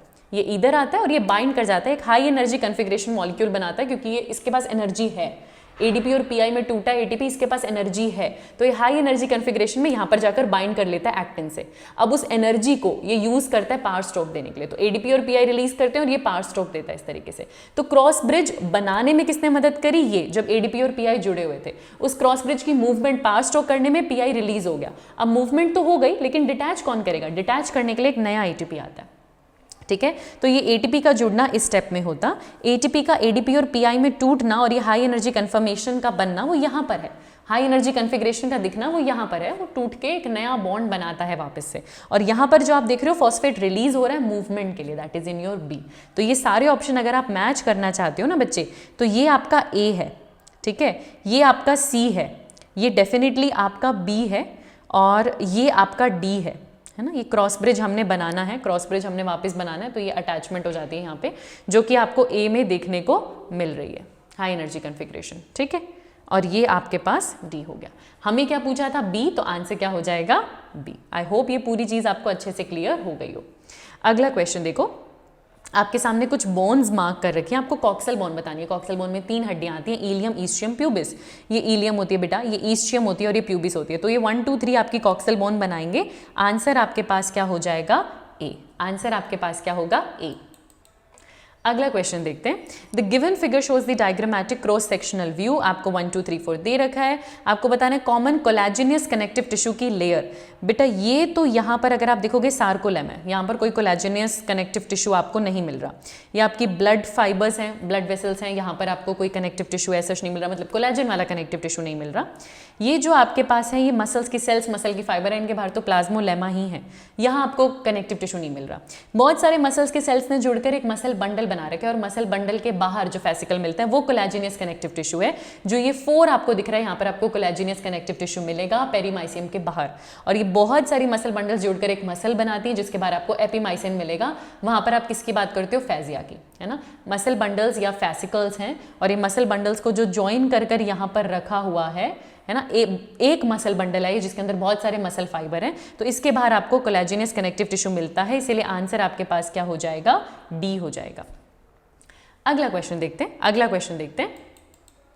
क्या कह रहा है क्वेश्चन हमें, यहाँ पर एक फिगर है, ठीक है, इधर हमें पेक्टोरल गर्डल अपर आर्म बता रखी है, हमें एक्स पहचानना है, तो सबसे इजी है, ये हमारी ह्यूमरस है, वो एक ही ऑप्शन में दे रखी है। अपर एक्सट्रीमिटी की ये सबसे लंबी बोन होती है and it is characterized by the presence of deltoid tuberosity for the attachment of muscles. यहाँ डेल्टोइड रिड्ज होती है। ये थोड़ी देर पहले भी मैंने ऐसा क्वेश्चन आपको बताया था, हमने कोरिकोइड प्रोसेस यहाँ पर पढ़ा था, हमने सिग्मोइड नोच यहाँ पर पढ़ी थी, रेडियस अल्ना में सिग्मोइड नोच पढ़ी थी, और यहाँ पर डेल्टोइड रिड्ज होती है, यहाँ पर डेल्टोइड रिड्ज होती है। तो ये दोनों तीनों चीज़ें हमने देखी थी। खैर उतना आपको जानने की ज़रूरत नहीं है, आप वैसे भी आंसर कर सकते हो ए। आपको करेक्ट ऑर्डर बताना है वर्टिब्री का, सुपीरियर से इंफीरियर। तो सबसे ऊपर तो सर्वाइकल होती है, तो 3 से शुरू करेंगे। सर्वाइकल के बाद थोरैसिक आती है, थोरैसिक के बाद लंबर आती है, लंबर के बाद सैक्रम, फाइनली कॉकिक्स। आंसर आपके पास क्या हो जाएगा, डी। आंसर आपके पास क्या हो जाएगा, D. Convexity of one bone articulate with concavity of other bone. एक बोन की कन्वेक्सिटी जो कि आपकी ह्यूमरस है, और दूसरी की कनकेविटी जो कि कैविटी आपकी स्कैपुला ने बना रखी है, क्लिनोइड कैविटी आपके पेक्टोरल गर्डल ने बना रखी है। तो कौन सा जॉइंट मिलेगा, बॉल एंड सॉकेट जॉइंट। एक का कनकेव, दूसरे का कन्वेक्स, उसके बीच में आ गया ball and socket joint. Answer आपके पास क्या होगा, डी। अगला क्वेश्चन देखते हैं, इसमें से किस में है ना 2 करस्पॉन्डिंग पार्ट का क्या कह रहे हैं, in which option the number of bones of 2 is not the same. अच्छा, थाई में फीमर बोन है वो एक ही है, अपर आर्म में ह्यूमरस है वो एक ही है, ठीक है। सोल में आपके पास मेटाटार्सल्स होती हैं वो 5 हैं, पाम में आपके पास मेटाकार्पल्स होती हैं वो भी 5 हैं, एंकल में आपके पास 7 हड्डियां हैं, एड़ी में, कलाई में आपके पास 8 हड्डियां हैं, लेग और आर्म में आपके पास 30 और 30, हर अगर इंडिविजुअली बात करूं तो 30 और 30 हड्डी है। तो जो सेम नहीं है दैट इज सी। आंसर क्या होगा, सी। आगे देखो, अर्थराइटिस में इन्फ्लेमेशन ऑफ जॉइंट होता है, जॉइंट पेनफुल हो जाते हैं। साइनोवियल फ्लूइड साइनोवियल जॉइंट में होता है। दोनों एकदम ठीक स्टेटमेंट है, पर वो अर्थराइटिस को एक्सप्लेन नहीं कर रहा, इसीलिए आंसर आपके पास क्या हो जाएगा, बी हो जाएगा। अगला क्वेश्चन देखते हैं, इसमें से कौन सा is not exclusively supplied with involuntary muscles. ठीक है, आइरिस आपके कंट्रोल में नहीं है, ये तो इनवॉलेंट्री है। डक्ट ऑफ ग्लैंड इनवॉलेंट्री है, ब्लड वेसल इनवॉलेंट्री है, यूरेथ्रा फिर भी है ना आपके पास एक्सटर्नल यूरेथ्रा का कंट्रोल है, वो फिर भी वॉलेंट्री एक्शन के अंदर आता है, तो वो कंप्लीटली इनवॉलेंट्री नहीं है, इसीलिए आंसर हो जाएगा सी। अगला क्वेश्चन देखते हैं बेटा, muscle A and muscle B are of same size. ठीक है, दोनों एकदम सेम साइज की मसल्स हैं, लेकिन जो मसल ए है वो बहुत फाइनर कंट्रोल रख पा रही है मसल बी के कंपैरिजन में। इतना फाइन कंट्रोल वो क्यों रख पा रही होगी, मतलब आप एकदम बारीकी से कंट्रोल कर पा रही है मसल ए कि ये वाला मूवमेंट करना है, ये वाला नहीं, उसको सिग्नल वैसा मिल रहा होगा। क्या वहाँ पे कम मोटर यूनिट आ रही होंगी, कम आ रही होंगी, तो ढंग से सिग्नल मिल नहीं पा रहा होगा ना, तो देन मसल बी उसमें कम होगा नहीं। लंबे सार्कोमियर होने से कोई फर्क नहीं पड़ता बेटा, कंट्रोल की बात हो रही है यहाँ पे कंट्रोल की बात हो रही है कि उसका कंट्रोल ज़्यादा फाइन है, तो डेफिनेटली जो रीज़न होगा वो न्यूरॉन होगा, और इसके पास पक्का ज़्यादा न्यूरॉन होंगे, पक्का ज़्यादा न्यूरॉन इसके कंट्रोल में होंगे जो इतना फाइन कंट्रोल या रेगुलेशन कर पा रहे हैं। तो आंसर आपके पास क्या हो जाएगा, सी हो जाएगा। अगला क्वेश्चन देखते हैं, आपको यहाँ पे करेक्टली बताना है लार्ज से स्मॉल। तो सबसे बड़ी मसल, एक मसल में बहुत सारे मसल के बंडल्स है ना, बहुत सारे मसल के बंडल्स, और हर मसल के बंडल में बहुत सारे मसल के सेल्स या मसल के फाइबर्स। तो इसके बाद आना चाहिए मसल का सेल या मसल का फाइबर, दोनों ठीक है। उस मसल के सेल और मसल के फाइबर के अंदर होते हैं बहुत सारे मायोफिब्रिल्स, जैसे कि एक्टिन और मायोसिन। उस एक्टिन और मायोसिन में थोड़े थोड़े एक्टिन और मायोसिन ने मिलकर बनाया होता है एक सार्कोमियर, और उस एक सार्कोमियर में अगर मैं एक फिलामेंट को अलग ले लूँ, एक्टिन या मायोसिन को अलग ले लूँ, तो वो सबसे छोटा हो जाएगा। तो ये आपको लार्जर से स्मॉलर बहुत बढ़िया दिखा रखा है ना, एकदम बढ़िया दिखा रखा है। सार्कोप्लाज्म इसमें नहीं लेना चाहिए था, सार्कोलेमा इसमें नहीं लेनी चाहिए थी। आंसर आपके पास क्या आ जाएगा, ए। हमने बीच में एक क्वेश्चन बेटा एक्चुअली छोड़ दिया है, उसको भी हम कंप्लीट कर लेते हैं। बीच में एक क्वेश्चन हमसे छूट गया, the H zone in the skeletal muscle fibre is due to. तो जो एच जोन आपको मिल रहा है ये ए बैंड है, ये एक्टिन है, जहां पर एक्टिन नहीं होता उसे हम एच जोन कहते हैं। ये सेंट्रल गैप है between myosin filament in the A band, नहीं, ये central gap between actin filament है that extending through the myosin filament in the A band, ये बिल्कुल ठीक है। Is this an extension of myosin filament in the central portion, नहीं, myosin को extend नहीं कर रहा, जहां एक्टिन नहीं है बस ये उसी की बात कर रहा है। तो आंसर आपके पास क्या हो जाएगा, बी। और क्या मैं वहां पे एब्सेंस ऑफ मायोफिब्रिल बोल सकती हूँ, नहीं, एच जोन में एक्टिन नहीं है बेटा, पर मायोसिन तो है, तो एब्सेंस ऑफ मायोफिब्रिल्स तो मैं नहीं कह सकती। आंसर यहाँ पर क्या हो जाएगा, बी हो जाएगा। अगला क्वेश्चन तो हमने देख ही लिया था, लार्ज टू स्मॉल। उसके आगे देखते हैं, कुछ इवेंट्स दिखा रखे हैं मसल कॉन्ट्रैक्शन में और हमको करेक्ट इवेंट यहाँ पर बताना है। एटीपी का हाइड्रोलिसिस होना, मायोसिन के हेड का एक्टिन से बाइंड करना, हीमोग्लोबिन की कंसंट्रेशन मसल फाइबर में बढ़नी, उसका मसल कॉन्ट्रैक्शन से कुछ लेना देना नहीं होता। कैल्शियम का कंसंट्रेशन सार्कोमियर इन दी सार्कोमियर इंक्रीज होना, डेफिनेटली ओके। आई बैंड छोटा हो जाता है, एच जोन डिसअपियर कर जाता है, जो कि फाइनल कॉन्ट्रैक्शन में होता है। तो बेटा ऑल ऑफ दीज होगा नहीं, है ना, और 3 है नहीं, ऑल ऑफ दीज होगा नहीं, 3 है नहीं, और 1 ओनली है नहीं, तो आपका तो बाकी तो हो ही गया। क्योंकि सबसे पहले देखो एटीपी का हाइड्रोलिसिस होता है, एटीपी के हाइड्रोलिसिस होने से जो एडीपी और पीआई बनता है वो इनफ है अटैचमेंट प्रोवाइड करने के लिए। तो आपका जो मायोसिन का हेड है वो एक्टिन से जाकर बाइंड कर जाएगा, ठीक है। बाइंड करने से पहले कैल्शियम का कंसंट्रेशन उस दौरान बढ़ा भी होगा, तभी तो साइट एक्सपोज हुई होगी, एक्टिन की जो एक्टिव बाइंडिंग साइट है, और फिर कॉन्ट्रैक्शन हुआ होगा जिससे आई बैंड शॉर्टन हुआ होगा। तो बाकी सारे स्टेटमेंट ठीक है, आंसर आपके पास क्या हो जाएगा, सी। अगला क्वेश्चन देखो, what will happen if the sarcoplasmic reticulum of the muscle fibre is damaged. अगर आप सार्कोप्लाज्मिक रेटिकुलम यानी ईआर डैमेज हो जाएगा तो कैल्शियम नहीं रिलीज होने वाला। कैल्शियम नहीं रिलीज होगा तो जो मायोसिन की बाइंडिंग साइट होती है एक्टिन पे वो एक्सपोज नहीं हो पाएगी, तो जो उसका एक्सपोजर है वो अफेक्ट होगा। क्योंकि कैल्शियम का काम क्या था, ट्रोपोनिन पे बाइंड करना, और ट्रोपोनिन फिर मायोसिन की बाइंडिंग साइट्स को एक्टिन पे एक्सपोज करने वाला था, तो वो अफेक्ट होगा, तो एक्सपोजर अफेक्ट होगा, इसलिए आंसर क्या हो जाएगा, सी।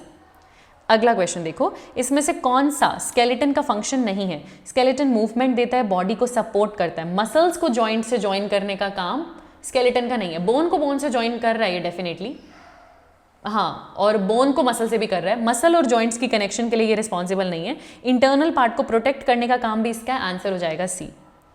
एक्स एक लार्ज ट्रायंगुलर फ्लैट बोन होती है जो डोर्सल साइड पे होती है थोरैक्स की, इसे हम स्कैपुला कहते हैं। और स्कैपुला, ठीक है, ये कौन सी है, स्कैपुला है, जो 2nd और 7th रिब के बीच में आती है, 2nd से 7th रिब के बीच में आती है। तो आंसर आपके पास क्या हो जाएगा, डी। आंसर आपके पास क्या हो जाएगा, डी। एक पर्सन को एज रिलेटेड डिसऑर्डर है, कौन सा होगा, ऑस्टियोपोरोसिस। ऑस्टियोपोरोसिस में बोन मास कम हो चुका है, फ्रैक्चर के चांसेस इंक्रीज हो चुके हैं, और किसका डिक्रीज्ड लेवल होता है, ईस्ट्रोजन का। अब तो हम बहुत बार ऐसा क्वेश्चन सॉल्व कर चुके हैं, तो आंसर हमारे पास क्या हो जाएगा, बी हो जाएगा। अगला क्वेश्चन देखो, एक स्टूडेंट को 2 मसल दी, 1 और 2। जब उसने मसल्स को कंपेयर किया तो मसल नंबर 1 में मायोग्लोबिन ज़्यादा था, वो रेड मसल है, ठीक है, उसमें large amount of stored oxygen use हो पा रहा है क्योंकि वो एरोबिक मसल है। मसल 2 में मायोग्लोबिन कम था, वो वाइट मसल है, और उसमें माइटोकॉन्ड्रिया भी कम था, बस सार्कोप्लाज्मिक रेटिकुलम हाई था। बताया ना मैंने आपको बेटा, जो रेड मसल फाइबर है उसमें मायोग्लोबिन ज़्यादा, वाइट में कम। रेड में माइटोकॉन्ड्रिया ज़्यादा, वाइट में कम। रेड वाली ऑक्सीजन यूज कर रही है, व्हाइट वाली नहीं कर रही। जो डिफरेंस है वो सार्कोप्लाज्मिक रेटिकुलम का है, रेड में सार्कोप्लाज्मिक रेटिकुलम कम, व्हाइट में ज्यादा। तो जो मसल 1 है वो रेड है और मसल 2 है वो व्हाइट है। क्या दोनों एरोबिक मसल है, नहीं। दोनों रेड फाइबर्स है, नहीं। 1 वाली व्हाइट है, नहीं, 1 वाली रेड है। 1 वाली रेड मसल फाइबर है, एरोबिक मसल है, और 2 वाली व्हाइट है जो कि एनएरोबिक मसल है। तो आंसर आपके पास क्या हो जाएगा, डी हो जाएगा। और इसके साथ आपने अपना एग्जाम ड्रिल कर लिया खत्म। Thank you so much. I hope आपको चैप्टर के क्वेश्चंस प्रैक्टिस करने में मजा आया हो, आपने नए कॉन्सेप्ट सीखे हो, और आपकी जो भी कंफ्यूजन है वो यहाँ से क्लियर हो गई हो। ज़्यादातर कंफ्यूजन बच्चों को स्लाइडिंग फिलामेंट थ्योरी में ही रहता है, तो आई होप अब वो ना आपको हो रहा हो। एंड कीप प्रैक्टिसिंग क्योंकि इंपॉर्टेंट चैप्टर है। मैं आपसे मिलूंगी अगले चैप्टर के डिस्कशन के साथ। Thank you so much and keep learning.